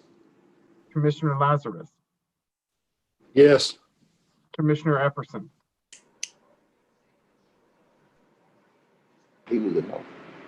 Commissioner Epperson, I didn't hear your response. No. Okay, thank you. All right, that motion does carry with 2 in opposition, 1 abstention, and 9 in support. So now we move to adoption of the resolution 66 as amended. We ready for the roll call? Yes. Mr. Hopkins, Yes, Commissioner I thought Johnson. that was a substitute motion and it passed was as that we amended. shouldn't. Oh, I thought it was a friendly amendment. I'm sorry. I mean, I thought it was an amendment to the original motion. It was a substitute motion? Oh, okay, yeah. Then it'll pass as amended. Okay. All right, moving along. We have now the confirmation of Caddo Parish Public Works Director to confirm Mr. Tim Weaver as Director of Public Works. So moved. So moved. Second. All right. Commissioner Talaferro, would you like to speak on that motion? No, Mr. President, I think Mr. Weaver's credentials are well respected and well received by members of the commission. I think he's done an outstanding job in the past, and I think he'll do us an outstanding job in the future. And I have no reservations with the nomination. Thank you, Commissioner. Commissioner Jackson, were you a second on that? Yes. Okay. And then I'll see your hand up. Did you want to speak on that as well? Yes. I want to thank Tim, Dr. Wilson, for helping out this year during the COVID-19 testing, as well as in the past. He's kind of been the point person on some of these disasters when we have these hurricane and flooding situations. And so he seemed to have a good gist of it. And one of the things that I'm particularly appreciate about Tim is he doesn't, when you come to him or if some is presented to him, he doesn't say, well, that's the city. You know, we've got to find a way to collaborate and work together with the city of Shreveport and not necessarily pass the buck off. So hopefully as closer he get to retirement, I hope that won't become his position. But, you know, I like to see people put their minds to work. And, you know, sometimes we can't get things done, but a lot of times if we figure out a way of how to get it done or be creative, you know, we pay pretty good, decent money at the parish and decent retirement. So, you know, we can pay somebody minimum wage to tell us no. No ingenuity, no creativity. And that's what I can appreciate about Tim is being creative and finding solutions and following up. You know, I was able to kind of take a back seat from some of that stuff when we were rolling out the COVID because he got his team out there and they were first on the scene and last ones to leave. They were even leaving after the National Guard had left. So that's what we want in leadership around here. So appreciate you, Doc, and look forward to supporting Tim. Thank you, Commissioner Jackson. Commissioner Burrell. Mr. President, I just need a clarification here on I don't know Mr. Weaver. I think I know the name, but to have this on this agenda, how does that fit? That's for my edification because I'm trying to see how it fit into our checklist. Unless it's just an administrative deal and that automatically goes forward. That's just for my edification. Good question, Commissioner. Our current director is retiring on September the 4th. So this is our last meeting, this emergency, unless we have another emergency meeting, that we could achieve this appointment. So that's why it's on here, because we don't want to run out of time before there's a vacant spot. And then we're forcing a vacancy. So so based on the checklist or just based on the timeline? Yes, sir. Okay, so yes, sir. So it doesn't have to. From what I'm sorry. administration administration advised they would have a hardship if that spot was vacant, because they need somebody in there to manage the public works is what Dr. Wilson said, the most extensive department in the parish, and they need somebody to run it. That's correct. Okay, Yes, well, it's a key and essential position, Commissioner Burrell. okay, well, Yeah, and then I just wanted to make sure that that I understand how it fits the guidelines, so Yes, that sir. when I make a proposal, then I'll you know, I'm up on what's on the guidelines. I understand. Thank you. Thank you, Commissioner Burrell. Commissioner Vice President Johnson. Thank you. I guess what I'm going to say is going to be sarcastic, but based upon all the emails the threads that come in through, it would be the second department coming behind animal services first. Thank you. I'm done. And congratulations, Tim Weaver. Thank you, Vice President Johnson. Commissioner Atkins. Thank you, Mr. President. I just wanted to say a few words in favor of Mr. Weaver. He certainly is deserving of this promotion. He's always been well informed, on top of the issues, and a go-to kind of guy when I needed someone in Public Works to address an issue for me. So I would support his promotion full-heartedly. Thank you. Thank you, Commissioner Atkins. Commissioners, I just wanted to throw in my support for Mr. Weaver.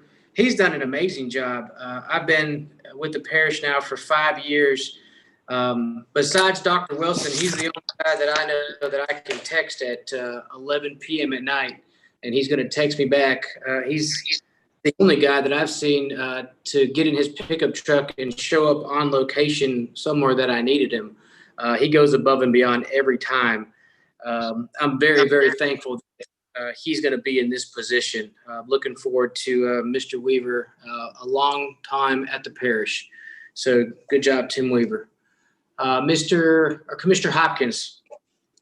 Yes, I just wanted to say as a former colleague of Mr. Weaver that, working with him was always very easy, and he's always been real helpful. And now as a commissioner, Public Works is a department you can call and without trying to tell them what to do or how to do it, but give them a problem and they figure out how to solve that problem and get right to the citizens, whatever it may be, whether it's a ditch or a road up in the north end, or I've even had people call from the southern end because they knew me.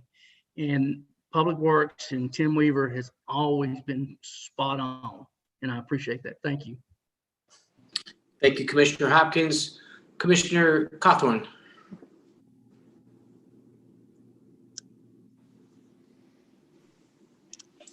You're muted, Lynn.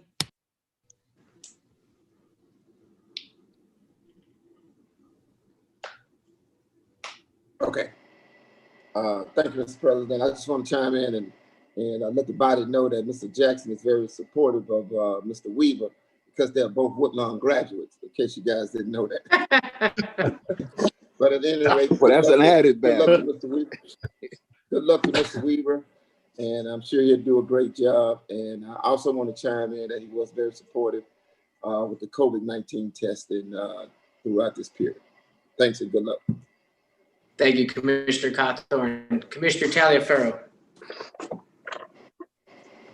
Yeah, I just want to remind everybody as far as, Mr. Weaver's capabilities. I called him this morning and I completely slipped my mind, although that it is of paramount importance, that with the current weather system approaching us, he gave me a very detailed and intricate synopsis of everything that's going on down there regarding providing, filling additional sandbags and so forth to not only support the people of Caddo, but also support the people of the city of Shreveport, because they are overwhelmed as well with the demand for sandbags in anticipation of some pretty good weather coming our way. So I just wanted to kind of reiterate the fact that he's on top of it, and he's very thorough.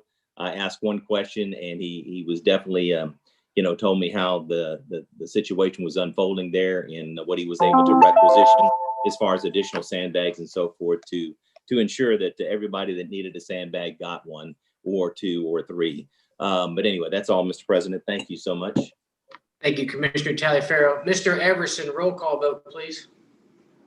Okay, Mr. Hopkins, Yes. Mr. Johnson, Yes. Mr. Jackson, Yes. Cherokee. Mr. Young, Yes. Mr. Burrell, Yes. Mr. Cawthorn, Yes. Commissioner Gage Watts, Yes. Mr. Taliaferro, Yes, sir. Mr. Atkins, Yes. Mr. Chavez, Yes. Mr. Lazarus, Yes. and Mr. Epperson. Yes. All right, that passes unanimously. That motion carries. Okay. Congratulations, Mr. Weaver. Congratulations, Mr. Tim Weaver. Way to go, Tim. Next item, Mr. Clerk. All right, the next item is 7.5. That's request the establishment of an early voting site at 3015. Move to adopt. A second. Second. All right. It's been moved by Commissioner Stormy Gage White and seconded by the Vice President. Sorry about that, Lynn. I beat you to it. Commissioner Watts, you have anything to say on that? Yes, thank you, Mr. Vice President. Commissioners, I'm elated to co-sponsor this legislation with my colleagues. Many of us have advocated for years for an additional satellite early voting location to increase capacity and participation of registered voters. The proposed legislation and location is centrally located in Caddo Parish. There's ample space to practice social distancing. The infrastructure meets the state requirements and is easily accessible. Commissioners, I ask for your support of approving this additional early voting satellite location. Thank you. Commissioner Hopkins. Then after that, Commissioner Burrell. Okay. Yes, I'd like to make a substitute motion to authorize the administrator to inform the Caddo Register of Voters to authorize and establish a temporary early voting site at 3015 Greenwood Road, Shreveport, Louisiana, 71109, otherwise known as the Louisiana State Exhibit Museum, and to establish a permanent early voting satellite location at 200 Southland Avenue, Oil City, Louisiana, 71061 for the 2020 presidential congressional election beginning October 20th, 2020 to October 27th, 2020. And I'd like to speak on my motion, please. Second. So we have a motion and a second. Motion by Commissioner Hopkins, second by Commissioner Atkins, to make the Louisiana State Exhibit the temporary early voting location and the Oil and Gas Museum in Oil City a permanent second location for early voting. Commissioner Hopkins. Okay, when this all started, I think originally the Secretary of State sent out a suggestion that Oil City be looked at for a permanent early voting site because of the distance. And I understand the numbers, there are no more numbers in Shreveport, but the distance from Rodessa, Louisiana at 43 miles, Ida, Louisiana at 39 miles, Vivian at 32 miles, Halston at 33 miles, makes it really hard for people to drive all the way into Shreveport to the current site. If we put the early permanent site in Oil City, it would change those numbers to 16 miles for Rodessa, 23 for Rodessa, 9 for Vivian, 5 for Morningsport, 16 for Blanchard, 20 for MLK, 17 for North Highlands, and 25 for Greenwood. So even those citizens could drive up there if they have transportation to vote, where those inside the city have transportation to go to the current site. I talked to the Secretary of State today. His original intent on the Louisiana exhibit site was only to be temporary for the 2020 election. Because of COVID, they are close quarters there on Marshall Street. And he thought he would suggest, and it would be easier since there's a secure line at Exhibit and a secure line in Oil City, that they could move to the museum, Exhibit Museum, for this election and allow people to spread out more and have voting, early voting at that point. So I think this motion would basically say we've got 2 locations anywhere in Caddo Parish you could drive or get to within 25 miles to a early voting site.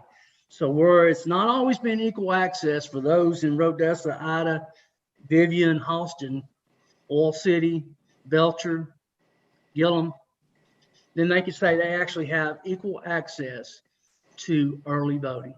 So I ask for your support on that. Thank you. Thank you, Commissioner Hopkins. VP Johnson.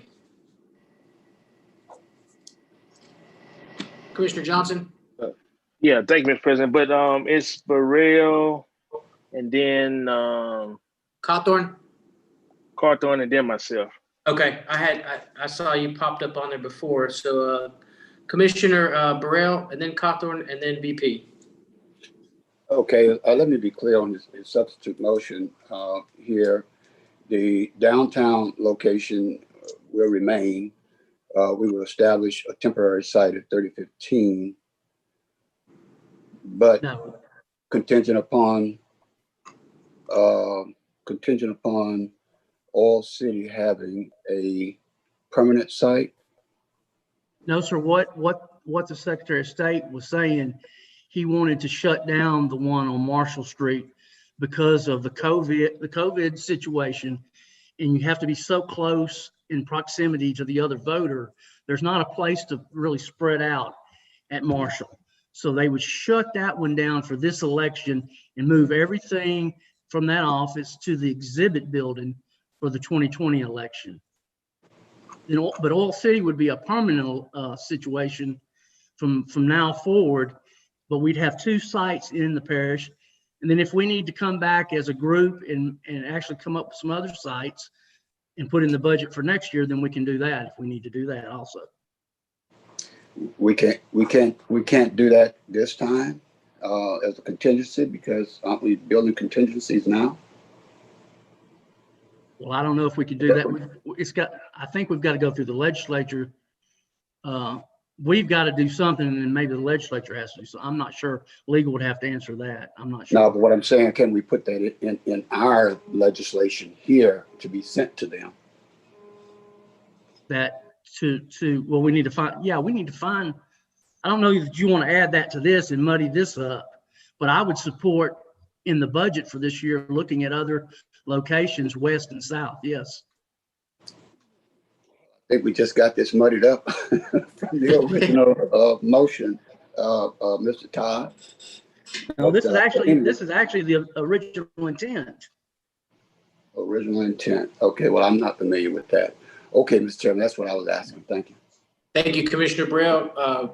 Commissioner Cawthorn. Yes, thank you, Mr. President. Yeah. Hey, I got a quick question. I think Dr. Wilson answered this question at the last meeting.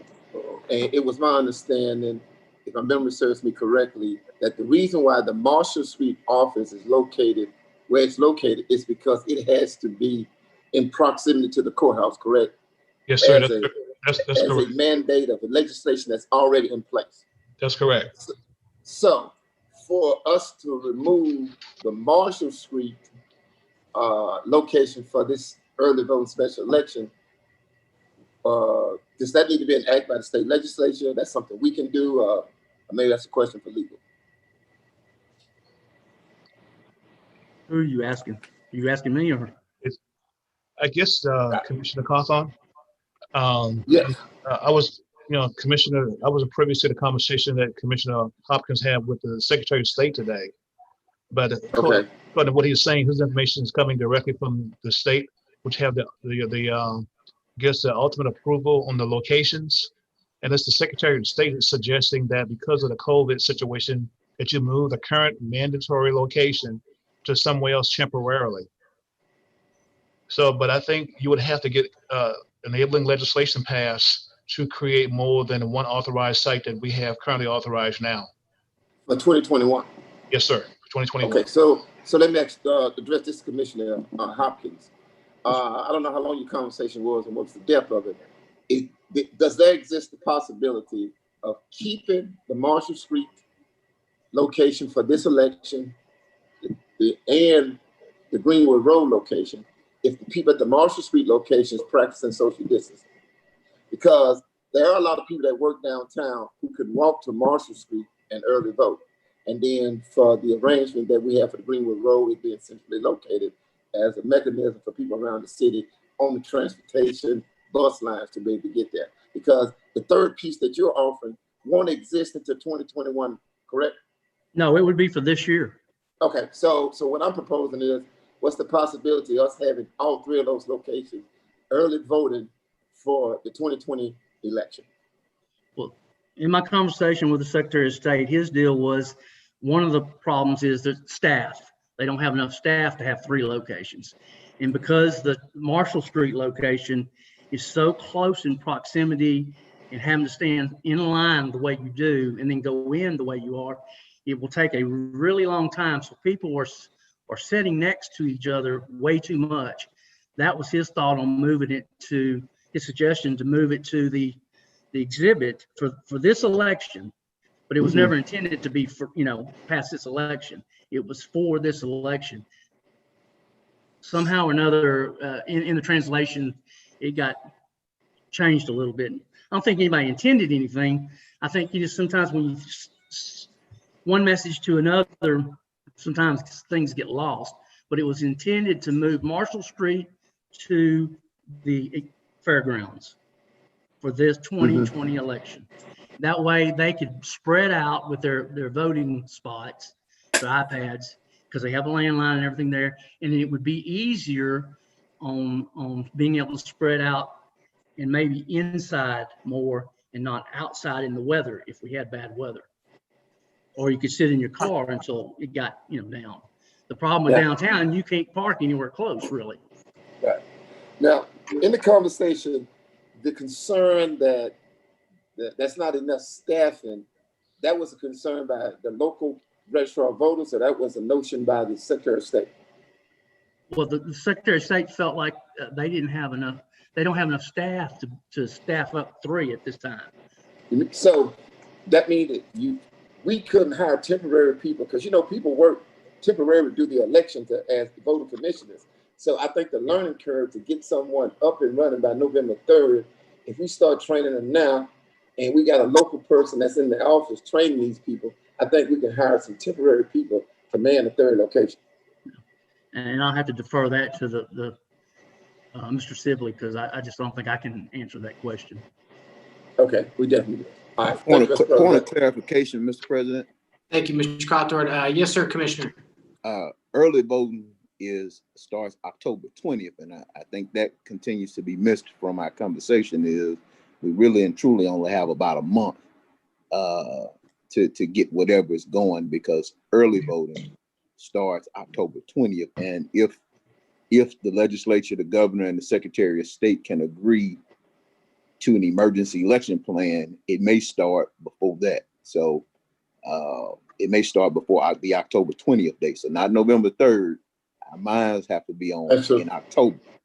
Right. So just wanted to put that out there to everybody. Thank you for that point of clarification, Commissioner Jackson. Commissioner VP Johnson. Thank you, Mr. President. I talked to the Caddo Register of Voters today, and he knew nothing about this at all. And he had talked to the Secretary of State today as well. Commissioner Hopkins brings good points for the Louisiana State Exhibit Building, because it is spread out. The museum is fairly large. You can put a lot of people in there, do the social distancing, and keep people out in inclement weather if it's that time in October. The infrastructure is already there. Through the Secretary of State, basically all they got to do is plug in and it's ready to go. Going into any other locations, you got to run lines and make sure that they're secured and build that infrastructure. Moving the Marshall Street location this late in the game will very much confuse our voters. They will go down there, and you know how voters are real tempy, that if they go down to Marshall Street and it's not there, they're not gonna go vote. A lot of them won't go vote at all because you know moved the location in which they was gonna go to, and now their mind is all messed up, and we lose that voter. I'm not willing to lose voters because we move a location at the last minute.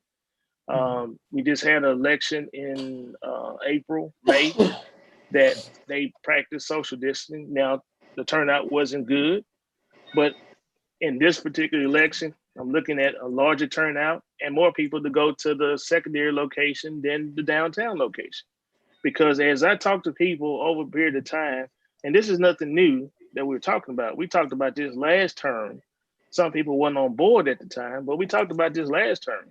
And in talking to people, the main concerns was they didn't want to go downtown because of you had to pay to park and they had to make blocks.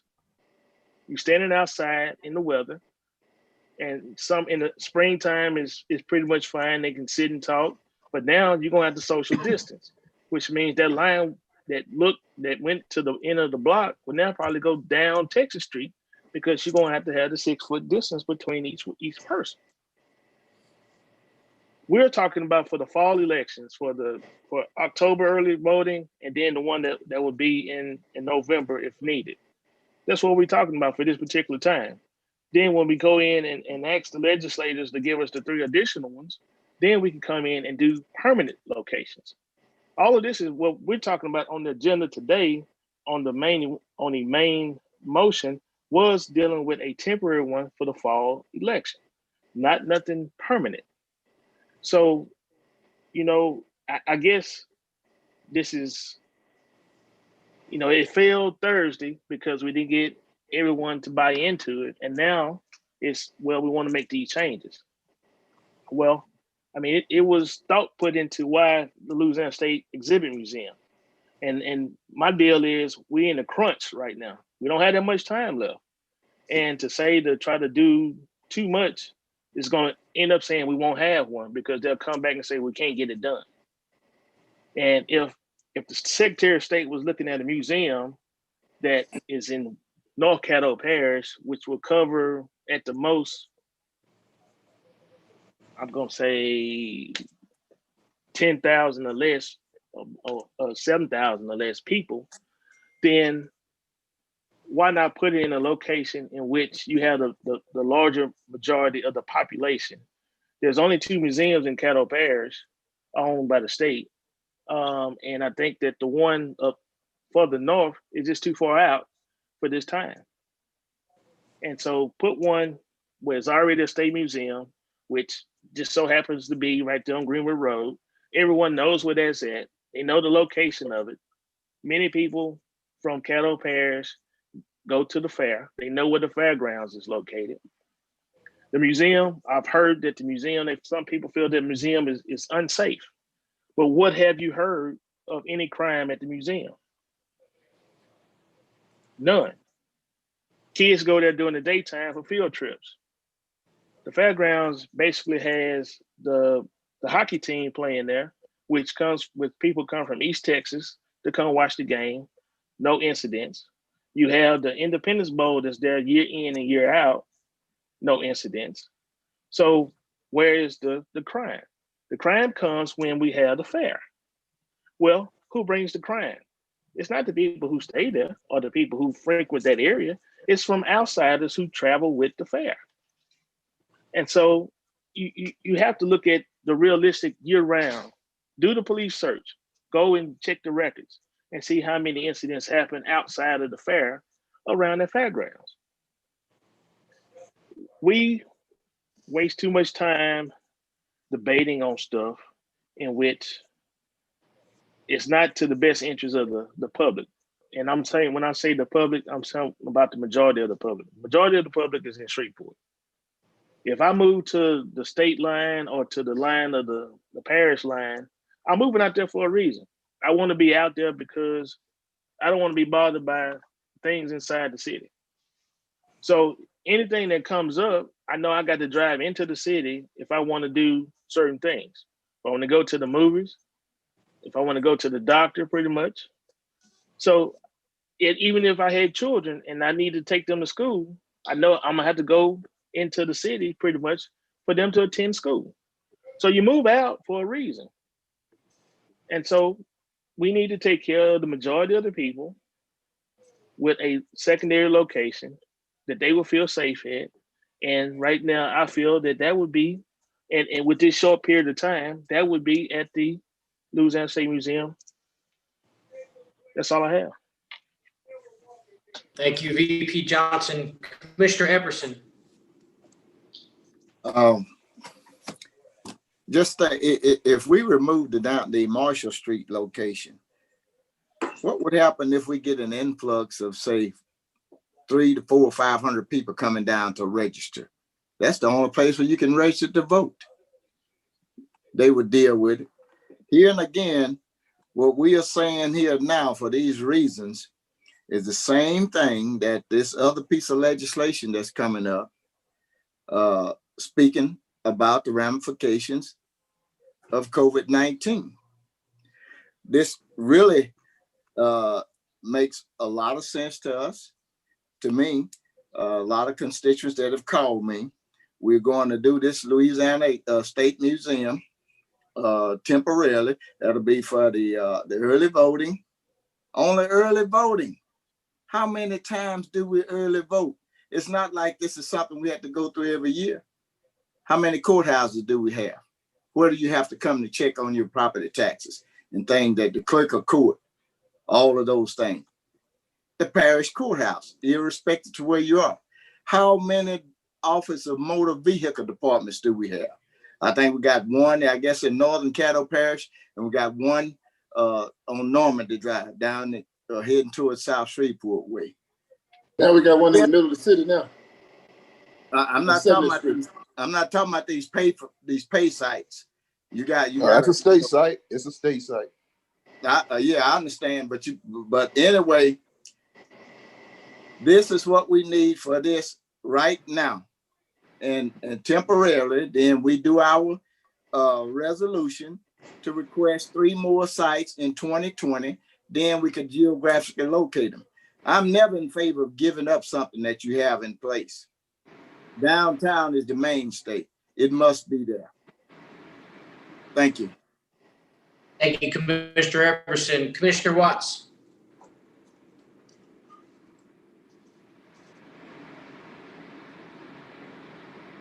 Stormy, you're muted. Commissioner Watts, we still can't hear you. We'll come back to Stormy. Commissioner Braille. Just a couple of things in observation, Mr. President. I know that we get into a lot of deliberations on the council, and sometimes we will look to the public to get input. I heard a lot of people, although both of these sites have been out, the Oil City site and the Greenwood Road, but I would just like to ask for information as a cursory, how many I wouldn't say votes, but how many people that we had supporting each one of those sites today? I know I heard the Greenwood Road site, and they specifically spelled that out. How many did we have for Oil City? Because that site was out there too. Commissioner Brown, I don't know if anybody actually took a tally. Mr. Everson, are you able to count up tally I don't know if the different locations were actually published. I don't have a record of a ranking of additional locations. Mr. Chairman, may I give a point of information? Yes, sir, Commissioner. Commissioner Barea and fellow commissioners, I had Mr. Gafford to do a map with all the precincts in Shreveport, and I'm going to see if I have it, and I can send it to you. It shows all the precincts, and the area that we are talking about are a lot of precincts located in. which would be ideal. I think I may have submitted to some of you. I don't know, but I'm going to try to pull that up and see if I can put it on. But you will see where we're looking at. It is very, very dense with precincts compared to the northern part of the parish. The northern part of the parish has landmass, but it's not dense in concentrated population. Thank you. Well, again, as I was asking, Mr. President, I did hear a figure, at least on one set of emails. I don't know if Jeff did mention it. Seemed like he said he had 60 signatures, or the reason why he wasn't reading each one of the emails. Is that correct, Jeff? Yeah, I had a listing of the signatures of people who sent those they were essentially 3 different wordings, and each of those had between 60 and 70 people who signed on. Since I read those, but couldn't you discern which of the sites that they were talking about? I did. Oh no, all of these people were talking about the Greenwood Road site. Okay, well, that's the reason I was asking, because I know that the All City site has been discussed, and it was discussed from last meeting. So there are people who tuned in that know that we were looking for the All City site, but I did not hear any advocates for that location. Not saying that they would not have, they just wasn't motivated, I guess, to do. Undoubtedly, there were people who were really excited about the Greenwood Road site for whatever reason. You know, I can't say that, but I was just throwing that out because I know we get into deliberations here, and we get to a point of impasse. So I kind of depend upon, what is the public interest out there, and that's what I heard. The second issue is again the short fuse on the early voting situation. I didn't realize how close it was, so it is very close. If we had to yank the site up downtown and then move it and then turn around and establish another one, that would be problematic now that I'm getting that information. And I just received a call from the State Museum, Louisiana State Museum, that said that the IT department down there is shut down. So we don't know when we're going to get back to them. So I'm very much concerned about moving the downtown site, since it's already located, already in place, even if the toss-up is All City or Greenwood Road. But again, Greenwood Road is a location where I think is most amenable to your social distancing, inclement weather, all the points that we made last time. So it is a temporary site, and I understand that there is a compromise that next year we would go to the legislature again for the other location. So I'm not seeing where where we are being reasonable in the sense of not allowing the downtown location to remain and the Greenwood Road location, because of its accessibility to all and to the majority of the voters within a certain radius. I'm just not seeing the logic that my other colleagues are fighting against at this point, since it's only temporary. Thank you, Mr. President. Thank you, Mr. Burrell. Commissioner Young. Thank you, Mr. President. I had one point and one question for Dr. Wilson. The point that I wanted to say was that if we're starting a new site, we're going to have to inform the public about it. That's going to take an informational campaign. If that's true, if we do 2 sites, or if we're switching from a downtown site to another site. So we're going to have to be communicating with the public anyway. A lot. Yes. And then I wanted to ask Dr. Wilson what kind of provisions we're going to make for communicating anything about voting sites to the public, and if in your assessment you think it's going to be too confusing to move the downtown site, as it seems the Secretary of State suggested to you and to Commissioner Hopkins on the phone. Yes, sir. We have 53 days before early voting start. according to the register of voters, he said we had to have the site in place by October the 13th. Early voting start on October the 20th. We have ample enough money. I have a cost breakout on what it costs to establish the site. It's not very expensive. It's about $20,000 to start up, and $15,000 a year per after that is per site after it's created. So, but the biggest task we have is to educate the public on the change. And we like to get as much lead time as we can to put out public information on that, because it could be confusing for citizens who are used to going one place that we typically move sites.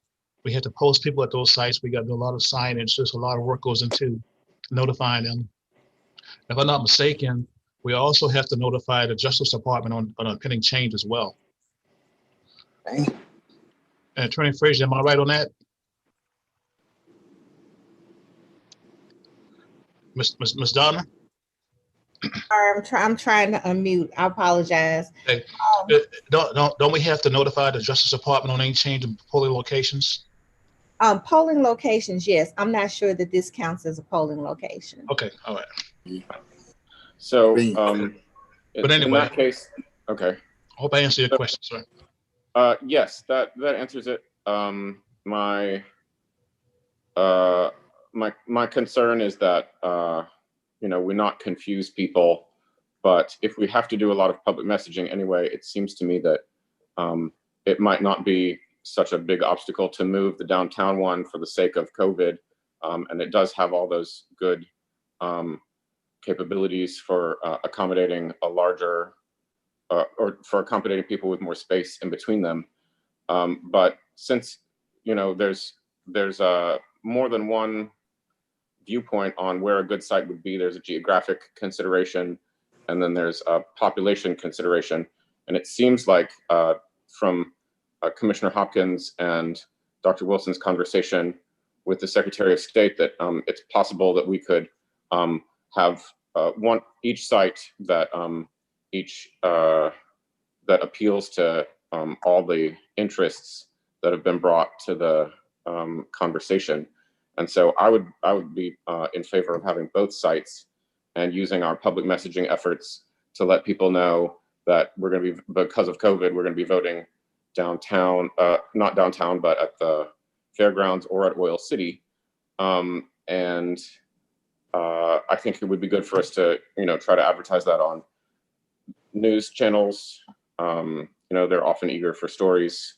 We could contact publications and spread the word broadly, and also have both sites so that we can maximize voter turnout early and spread voters around so that they're safe.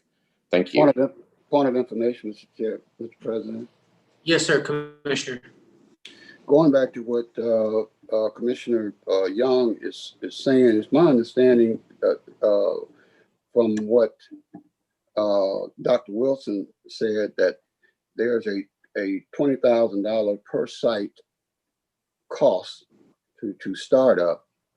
So if the one remains downtown, and then we have the one that we universally say that it is a more apropos site, and that is the Greenwood Road site, then we will only be spending $20,000 versus $40,000, which is a hell of a savings on a temporary basis.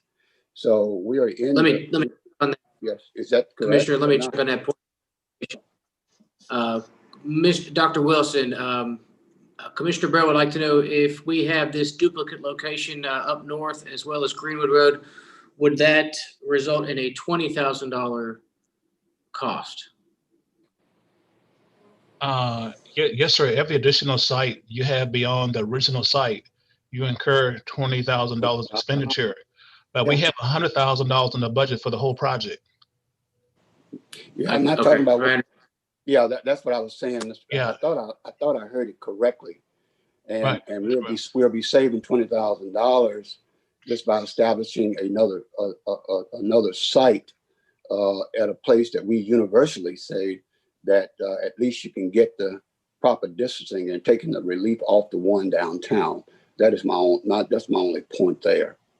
Thank you, Mr. President. Thank you, Commissioner. President Chavez, if I Yes, could make- sir. Yeah, it was stated that I was on a call today with Commissioner Hopkins, with the Secretary of State. I didn't have a chance to participate in that call today. So that was Commissioner Hopkins only on that call. Okay. Okay. I'm moving on to Commissioner Hopkins. Mr. Chavez, I sent the map to everybody. Thank you, Has Commissioner. Mr. Cawthorn spoken yet? Yes, I have. Okay. I just yes. want to Oh, be sure. you talking about the second round? No, whether you were on the first round, if you've done first No, round. not So yet. I finished first. He's done first round. He hasn't done second. okay. All right. Well, then let me go ahead and let me just look at these 2 points. First, Mr. Burrell, you're correct. No one called from up in our area because it has not been on a agenda at all. So there would be no reason for anybody really to call. But we discussed it. We discussed it last Well, we discussed Zoom it, meeting. but unless it makes it on the agenda, people usually don't call. And then to the population, I will say the population is in Shreveport, but the question is equal access. Yeah, those people move up out in the country, but they don't give up their access to voting, whether it be early or regular. And at this point, the hardship it provides for early voting, because if you look at the last 3-4 elections, District 1 they turn out to vote. They're 1 or 2 all the time. If you look at early voting, yeah, you're right. They don't turn out that well. Well, it's hard to drive 43 miles one way and go early vote and have to drive around and around and around and try to find parking. At least they could drive to a spot that's somewhat close, park, walk over, and vote, in most cases, probably pretty quickly. Equal access is all I'm saying. This would provide equal access to every resident in this parish. Thank you. Thank you, Commissioner Hopkins. Commissioner Atkins.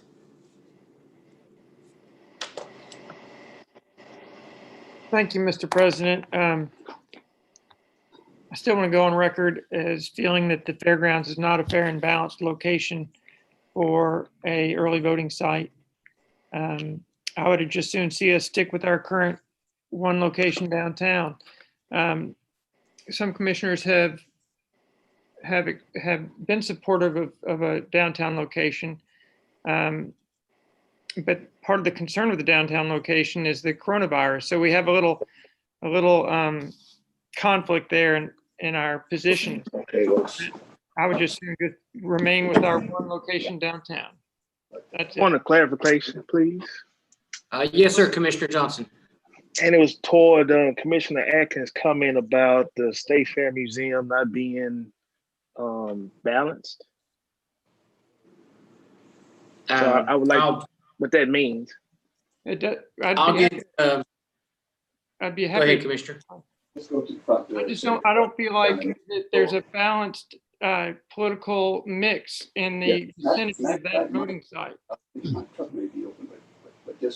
Okay. Well, I'm on the board. I rebuke that. I'd be happy if you could provide me with some data that would give me more comfort. That would really help me feel better about possibly voting for it. Well, I mean, the museum is not a bubble. It's not going to keep Republicans out of it. And if you look at the downtown location, even though it's downtown and you got different people, the 2 local elected officials are both Democrats. And depending on, it doesn't matter where you put it at, you either going to have 2 Democrats, local elected officials, or 2 Republican local elected officials. So we really don't have a place where it's a perfect mix and you could have a Republican elected official this time and a Democrat elected official the next time. We're basically are segregated in pods. And those pods are either going to be, one is going to be Democrat and the other going to be Republican. And then when you look at the parish as a whole, it's a Democratic parish.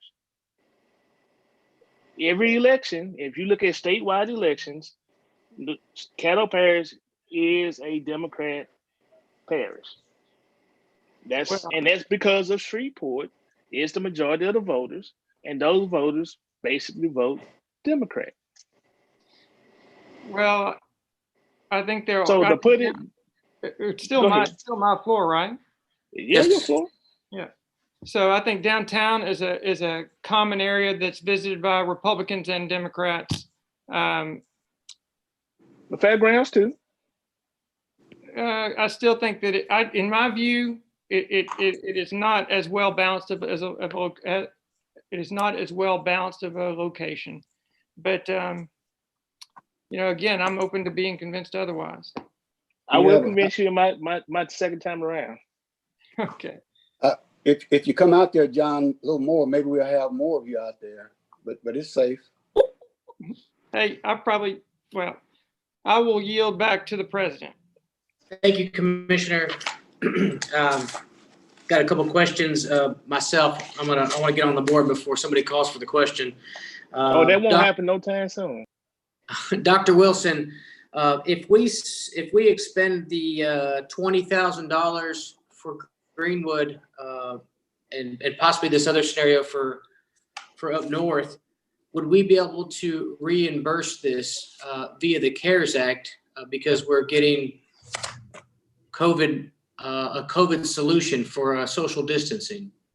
I would say the probability may be high on that, but we can find out real quick. Okay.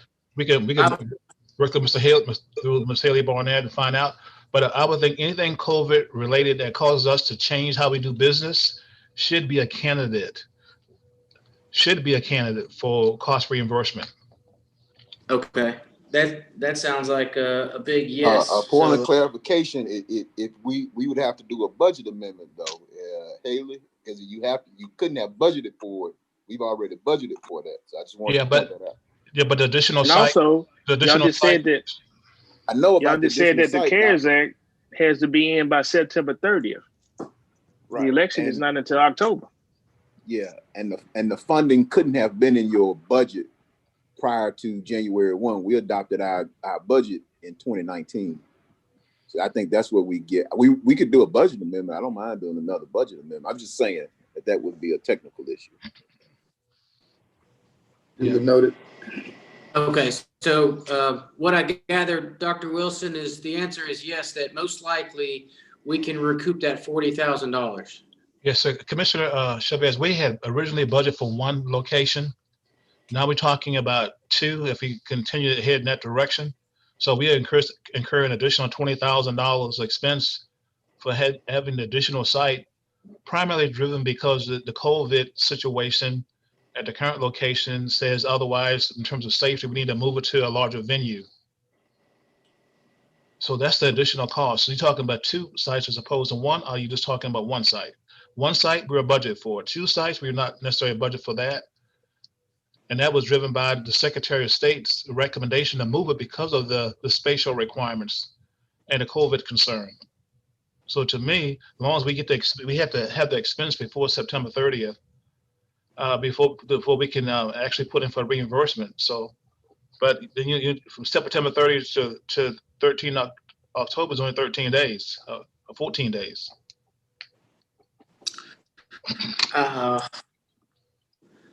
Dr. Wilson, I'd like to get your opinion on this. You deal with this every day. You were on the phone last week. You were on the phone yesterday.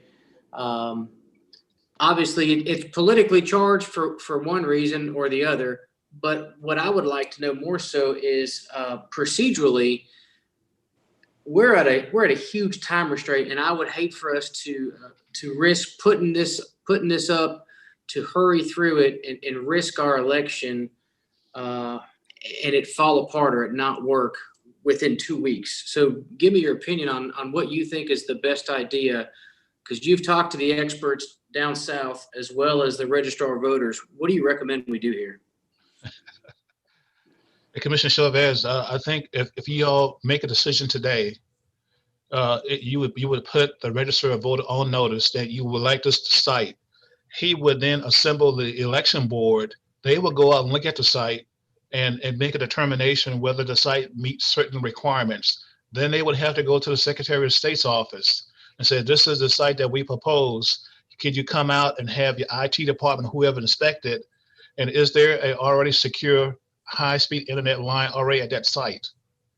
And if that answers yes, that kind of expedite the process.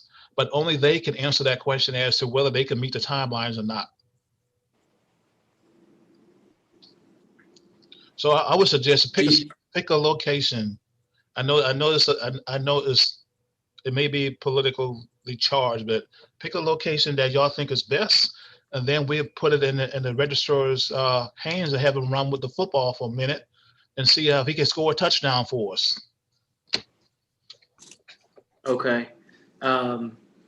Could they come back with the answer that they can't achieve it in time? Is that a possibility? That's correct. Yes, sir. Okay. But they have to know what's at stake. You know, the longer we ponder it, the less time they have to react to it. And they're of the census that you've heard that they would like to see us, for COVID reasons, shut down the downtown and move it to the Greenwood. I didn't have that conversation. That conversation solely with Commissioner Hopkins and the Secretary of State today. Okay. I'll yield to him on that. Okay. My last comment, a lot of people are trying to get a good mix of Democrats and Republicans. I welcome a Southern Hills early voting location. I just want to put that out there. Okay, that's all I have. Next is Commissioner Johnson. You got me on the board, Mr. Chair? Yes, sir. Thank you. Right after Johnson and then Cawthorn. Yeah, thank you, Mr. President. You know, the reason for the Louisiana exhibit building wasn't due to it being in the heart of what my fellow colleague would consider, I guess, Democratic country. It was based on the Secretary of State saying that the Oil and Gas Museum would be a good location for a second location, and I'm feeling that that's too far out for the vast majority of the constituents of Caddo Parish to have to go vote. I mean, I'm looking at, there's a lot of people that want to go early vote, but don't want to go early vote because of downtown location, of trying to find somewhere to park. To put it into the rural area on this particular location, this time, without having the other satellite locations, to me, is doing our citizens unjust. When you look at the fairgrounds, and I mentioned this earlier, tell me where, or if you can get some police reports that show where there's crime other than during the fair time, then I would go for that. But there has not been that. When you have the Independence Bowl and people are walking all around that area, there's no incidents. And you have Republicans and Democrats at the Independence Bowl. You have Republicans and Democrats at the hockey game. More Republicans than Democrats at the hockey game, at George's Pond. There's events that happen at the fairgrounds throughout the year, other than the fair. Now, at the fair, I said outside people come in, and then you have violence at that particular time. Always happens. Children that come in from different schools from all over the parish, from District 1 to District 12, go to that museum and look around. Nothing happens to them. The population around the museum is not that great. So it's not like there's going to be a whole bunch of people just walking to the early voting location and you feel that will be an advantage, and it won't. To put it into the rural area of All City, well, I mean, that's majority Republican. So that's basically you being a hypocrite on that part of it, because that's truly an unbalanced area far as voting if you're going to look at by political party, which never entered my mind picking the second location. My vision was because it had room, it would be in the auditorium, and people could go there without having to be in the weather, and they had plenty of place to park. If I was being selfish, it would have been up in District 2. I got three libraries that's in District 2. And I would have easily said pick one of the three. But I was not trying to be selfish on this. I was just trying to look at a spot that would work for everybody, because everybody knows where that museum is at. It's not to me, it's not somewhere where, you're going to have early voting and only people that's going to show up is going to be Democrats. I don't see that. I see people, independents, Democrats, Republicans going to the fairgrounds to cast their vote if that's what they want to do. It's easy access to it. I-20 is right there by it.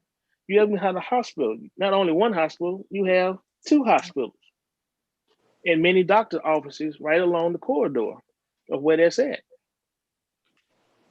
So it's not like you're going into the deepest part of a neighborhood that you got to fight your way in and fight your way out.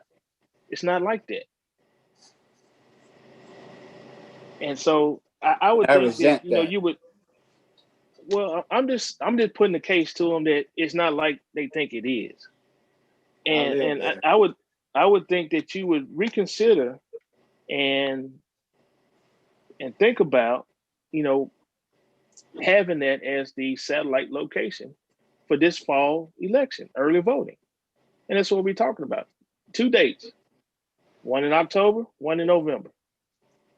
And after that, we petition the legislators to give us 3 additional sites, and we go and try to get that done. As a group, it's all 12. Because everyone will have a vested interest in it because they will want one in a particular region of the parish. So I just don't want to say that if you want to put it in Southeast Caddo Parish, that makes it even better than to be putting it at the fairgrounds. I know you will feel more comfortable with it on the southeast corner of the parish, but at the same time, what about my feelings? You would say, well, LBJ is fine. Make the ride out and come on down. So I'm saying to you, make the ride, come on to the fairgrounds. Thank you, Mr. President. Thank you, Commissioner. Commissioner Epperson. I'd like to make a motion if I can get a second. I'd like to move to keep the current early voting site downtown. Roll funds over for the 2020 site, which has been approved. Lobby the legislature for 3 more sites in 2021, which will give us a total of 5 sites, which will be geographically located throughout the parish. If I can get a second. Commissioner, yeah, can you repeat that? I think I want to second it, but I want to make sure. Move to keep the current. You ready? Yes, sir. I move to keep the current early voting site downtown. Roll funds over for the 2020 site, which has been approved. Lobby the legislature for 3 more sites in 2021, which will give us a total of 5 sites, which could be geographically and equally located throughout the parish. Second. All right, got a motion by Commissioner Epperson, second by Commissioner Atkins. Commissioner Epperson, would you like to speak on that motion? I remember that our elementary teacher gave us, I don't know if it was an Esau fable or not. Some of you all might remember the goose that laid the golden egg. Someone was so, I wouldn't say uneducated, but they say, well, hey, I'll get this goose and I'll kill him and cut him open and I get all of the eggs. But guess what? The goose had to continue to live where he could constantly produce eggs. So what I have seen here today, we are in a debate back and forth, which is in no way in behalf of the interests of our citizens. 2 sites is better than 1. March the 13th, 1968, I drove all the way from Fort Sill, Oklahoma to Caddo Parish to register and vote. I went all around the world, risked my life in the military. I could drink, get drunk, visit houses of ill repute, everything. But I could not vote until I was 21 years of age. We are doing a great disservice to our citizens of Caddo Parish here.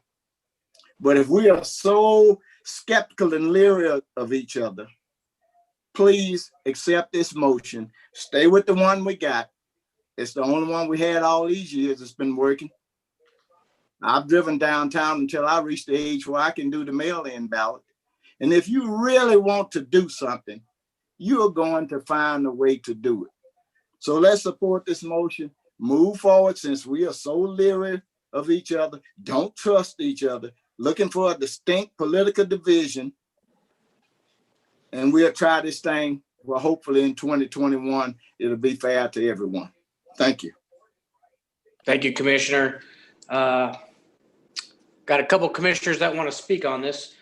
Commissioner, I'm gonna go in the same order that we were at because we're still on the board. So let's go Commissioner Cawthorn. Okay, good afternoon, Mr. President, again. Hey, I see you got a lot of back and forth going on this. The first thing I want to ask, and I never got an understanding of, how does the current Caddo registrar feels about eliminating the current site in favor of these other two sites? If anyone had a conversation, you don't know about it. Okay, so that may be problematic for him. I don't know if it is. I don't know if it isn't. But at least I think he needs to be in that discussion because his preference may be to keep his office he operates out daily and add a second site. I like to offer this. Since this is all going to be an experiment for the fall election, something we hadn't done before, let's keep the current site on Marshall Street.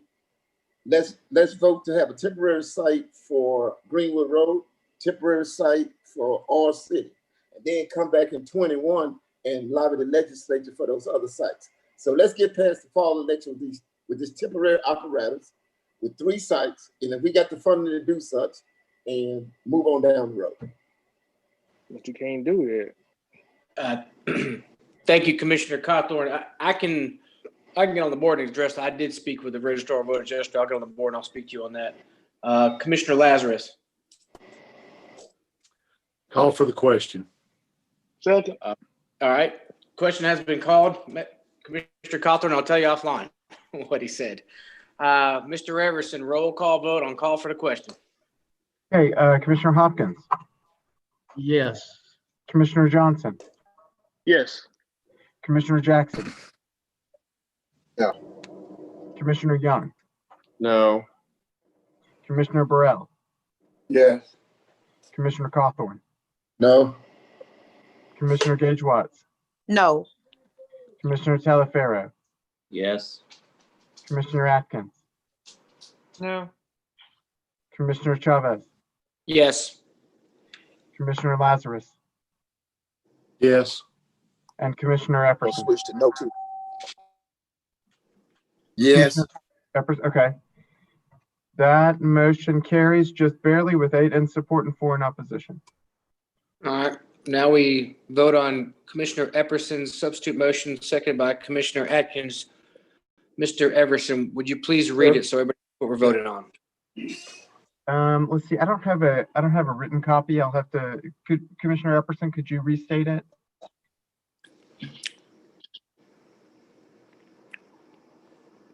I have it. He wrote. He made a motion to keep the current location, take the budgetary money. Go ahead. Yeah, go ahead, Mr. Epperson. I just don't want to leave any part out. Okay. I move to keep the current early voting location site downtown. Roll funds over for the 2020 site, which has been approved. Lobby the legislature for 3 more sites in 2021, and that will give us a total of 5 sites, which could be geographically located throughout the parish. Point of clarification. Are we saying for 2020 we still only have 1 site? Am I hearing that correctly? That's correct. The one downtown that's been there for years. Mr. President, point of clarification. I know that Commissioner Cawthorn mentioned doing it, and I don't think we can do this, doing a temporary site in Oil City, the temporary site at the fairgrounds, and leaving the permanent site. Is that or is that not doable? That's not on the table currently. However, if Commissioner Epperson's motion fails, it can go up for discussion. I understand. All right, Mr. Everson, roll call vote, please. Commissioner Hopkins. No. Commissioner Johnson. No. Commissioner Jackson. Commissioner Jackson, I didn't hear you if you responded. Commissioner Young. No. Commissioner Burrell. No. Commissioner Cawthorn. No. Commissioner Gage Watts. No. Commissioner Talaferro. No. Commissioner Atkins. Yes, I'm with Commissioner Epperson. Commissioner Chavez. Yes. Commissioner Lazarus. Yes. And Commissioner Epperson. Yes. And that motion does not carry. It looks, by my count, you've got 1 absent, 4 in support, and then you'd have 7 in opposition. Okay, move to the next one. The one before that, I believe, was Commissioner Hopkins's motion. Is that correct? That's correct. Yeah, would you mind restating it, Commissioner Hopkins? Sure. To authorize the administrator to inform the Caddo Register of Voters to authorize and establish a temporary early voting site at 3015 Greenwood Road, Shreveport, Louisiana, and to establish a permanent early voting satellite location at 200 South Land Avenue, Oil City, Louisiana, for the 2020 presidential congressional election beginning October 20th, 2020 to October 27th, 2020. Mr. President, I have a point of clarification. Is this the same motion as what was proposed by Commissioner Lynn Carthorne for additional satellite locations? Because what I'm hearing is 2 separate sites. The only difference is the wording of one is temporary and one is permanent. Commissioner Cawthorn, would you like to take that point of clarification? No, I think Todd is recounting his original motion, correct? Yeah. Yes. Right, I'm reading my original motion, yes. And Mr. President, in this motion that you are referring to, this motion is allowed to carry with 2 sites and not 1? This motion is to do a temporary early voting site at Greenwood for this election, but to make Oil City a permanent location for this election and the future. What happened now? Point of clarification, is one downtown going to be disassembled and moved? Because I didn't hear that in the language. No, the original intent in my discussion with the Secretary of State was that he wanted to move temporarily just for this election, for the 2020 election, from downtown to the exhibit fairground building because of the COVID virus and the close proximity of people trying to come and vote in that area. So, and I have not talked to the Register of Voters. I talked to the Secretary of State at 1:30 this afternoon, and he was going to call the registrar after that. Whether he got a hold of him, I do not know, but that was his suggestion. Okay. And we are under call for the question too. Yeah, are we ready for the roll call? Yes, sir. Okay. We both know. This is Commissioner Hopkins's his motion for the permanent Oil City site and the temporary site at 3015 Greenwood. And the downtown location closed. And no downtown location, yes. Okay, are we clear? Let's vote. Okay. Commissioner Hopkins. Yes. Commissioner Johnson. No. Commissioner Jackson. No. Commissioner Young. Commissioner Yes. Young. Okay, is that a yes? Commissioner Burrell. Yes. No. Commissioner Cawthorn. No. Commissioner Gage Watts. No. Commissioner Talaferro. Yes. Commissioner Atkins. Yes. Commissioner Chavez. Yes. Commissioner Lazarus. Yes. And Commissioner Epperson. No. Okay, it looks like 1, 2, 3, 4. We've got a 6-6, so the motion does not carry. So that brings us back to, I believe, unless The I'm, original motion. yeah, unless I'm skipping somebody, we're going back to the original motion to adopt the agenda item as it's on the agenda. Okay. Commissioner Hopkins, No. Commissioner Johnson, Yes. Commissioner Jackson, Yes. Commissioner Young, No. Commissioner Burrell, Yes. Commissioner Cawthorn, Yes. Commissioner Gage Watts, Yes. Commissioner Taliaferro, No. Commissioner Atkins, No. Commissioner Chavez, No. Commissioner Lazarus, No. and Commissioner Epperson. No. Okay, that motion does not carry. So that brings us back to 7.6 on under new business. The request of the parish attorney to initiate a lawsuit for an injunction suspending Act 302.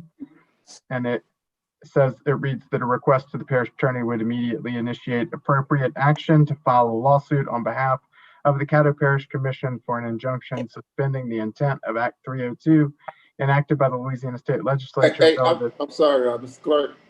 Yes. Before we move on to this, I didn't get a chance to make my additional motion on the last agenda item. We don't get to because there was a call for what? Go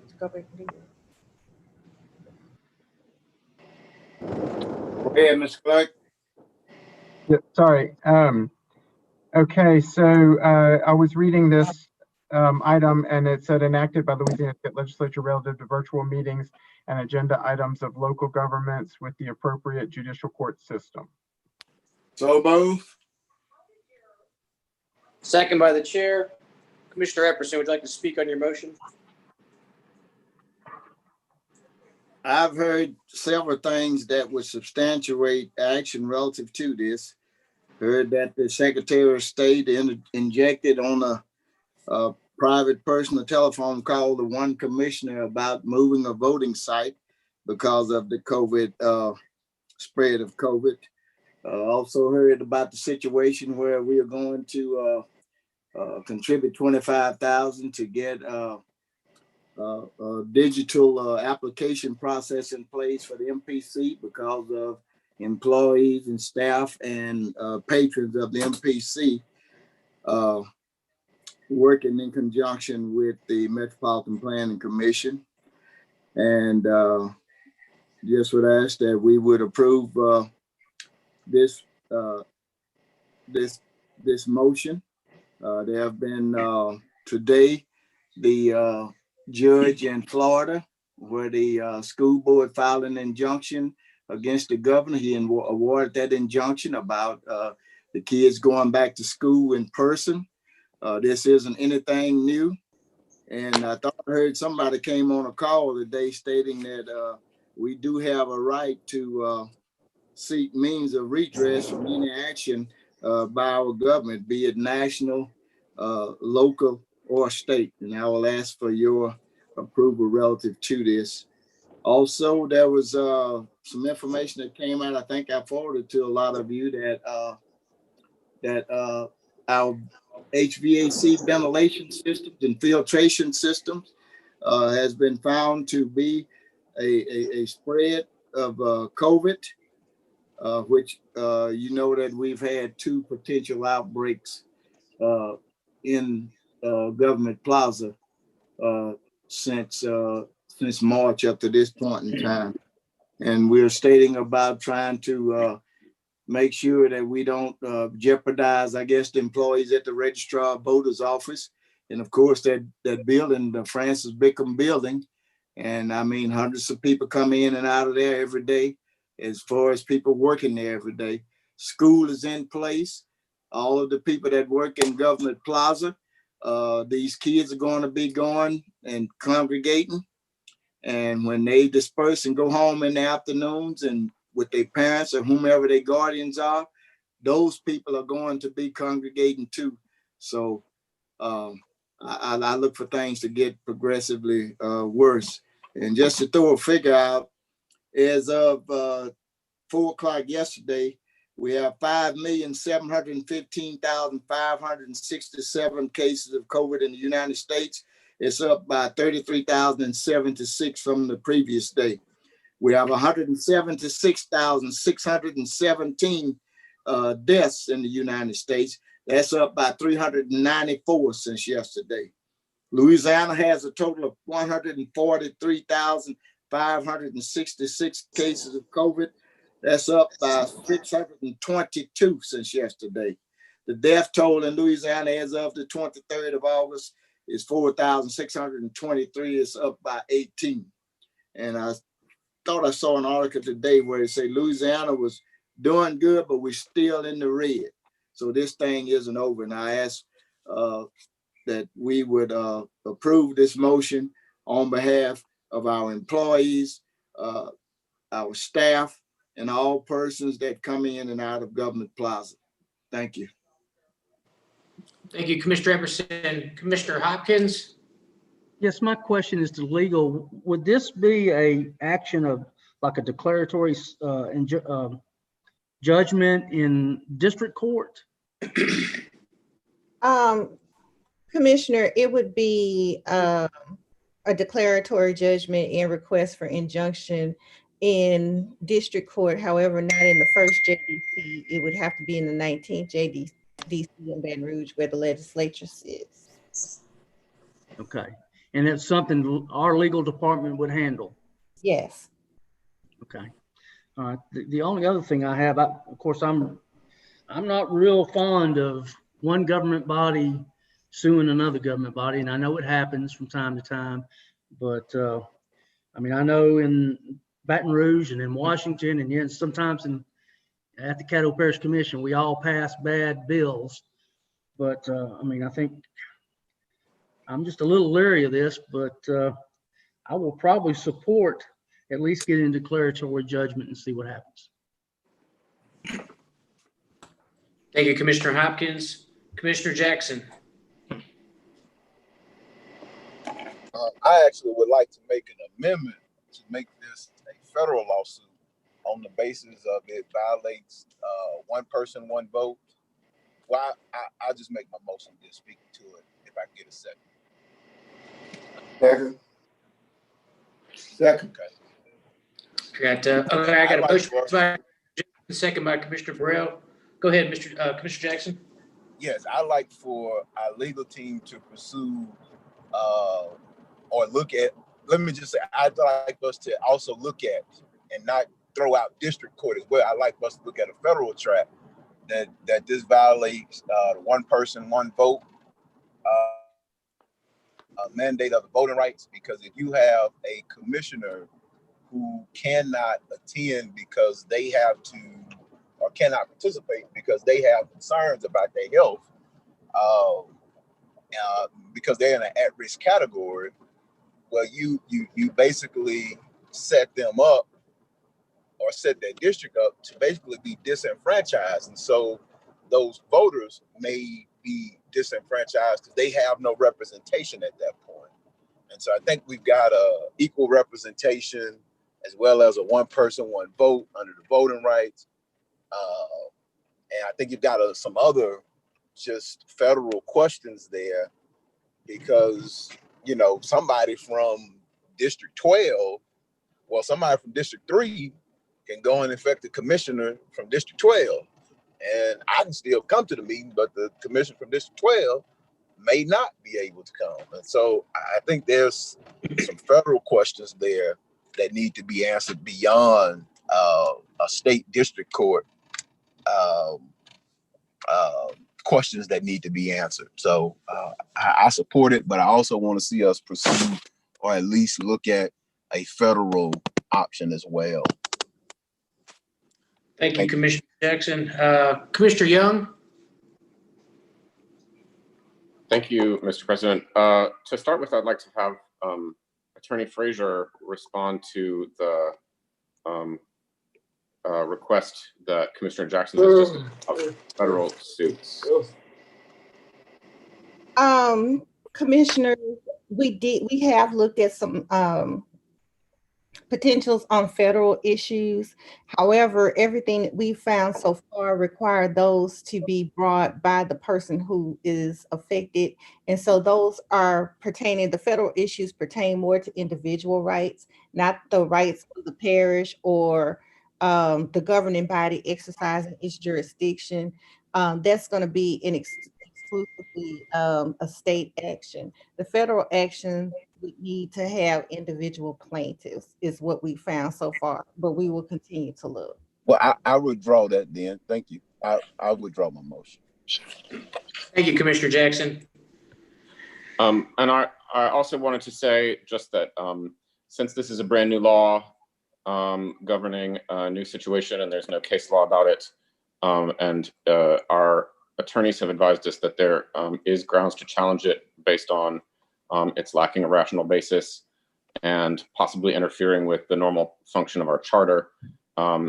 Even though I'm not certain that the case is going to be victorious under any analysis, it does seem appropriate to me to get a judge's opinion about this. And the only way to do that is to file a suit. And so I think that it's appropriate to do that in order to get a judge's opinion, which would be binding on us. I also think that it might be a way for us to move forward in our discussion about when and under what circumstances we go back into the chamber to discuss a full agenda or how to expand our agenda online. So I'll be voting for this. Thank you. Thank you, Commissioner Young. Commissioners, I also will be voting for this. I'm going to jump in the proverbial foxhole with Commissioner Epperson. I applaud him for the earlier attempt to make a compromise amongst the political parties. This is an easy one. I know we don't want to sue other government bodies, but in this instance, for the safety of our older commissioners, I told you guys I would do everything I could, so I'll definitely be supporting this, and I hope we get a expedited resolution. Commissioner Taliaferro. Yes, Mr. President. Just points of clarification here. I don't know if I'm quite understanding why or what we are suing for. Are we suing to remain on Zoom until phase 3, or are we suing to allow those who believe that they are in harm's way of the COVID to be able to participate via Zoom while the rest of us are in physical session? Commissioner Taliaferro, it's basically we're suing them for a judgment. We can only Zoom on certain topics. So we feel the need that we would like to have our complete 100% agenda meetings via Zoom to protect the at-risk commissioners. And we're going to utilize our in-house attorneys, so it will be no cost to the parish. So basically what we are suing for is just to remain on Zoom until when? Until the risk is up or there is no danger. Okay, well, I'm based on our history of this COVID. I don't know when that's going to be, and neither does anybody else. So basically, what we're saying is we're going to sue to remain on Zoom indefinitely. Is that what I'm hearing? While within a state of emergency, because right now under a state of emergency, we can only Zoom certain items. Correct. And so are we filing suit to include all of those items under Zoom parameters? Yes. So that we can take care of 100% of the agenda. Point of information. Yes, sir, Commissioner Burrell. Given what Commissioner Taliaferro is saying, I would just like to clarify once more that COVID don't give a damn whether it is a COVID-related situation or if it's not COVID. It's going to take you out one way or the other, whether we are dealing with issues that associated with what's on that piece of paper and that checklist that we have, or we don't. I want to make sure that we make that clear. And in addition to that is the fact that it is not for just those that over 65. Everybody is pretty much compromised once you get it. So that's my take, Mr. Chairman. Thank you, Commissioner. Commissioner Talafel, you still have the floor, though. No, I'm It's just good, a Mr. President. Thank you so much. Okay. Commissioners, I have nobody else on the board. Please vote. Sorry, guys, my mute was on. Commissioner Hopkins, Yes. Commissioner Johnson, Yes. Commissioner Jackson, Yes. Commissioner Young, Yes. Commissioner Burrell, Yes. Commissioner Cawthorn, Yes. Commissioner Gage Watts, Yeah. Commissioner Talafera, Yes. Commissioner Atkins, No. Commissioner Chavez, Yes. Commissioner Lazarus, No. and Commissioner Epperson. Yes. That motion carries with 10 in support and 2 in opposition. And Move to adjourn. Second. Second. All right. In adjourned.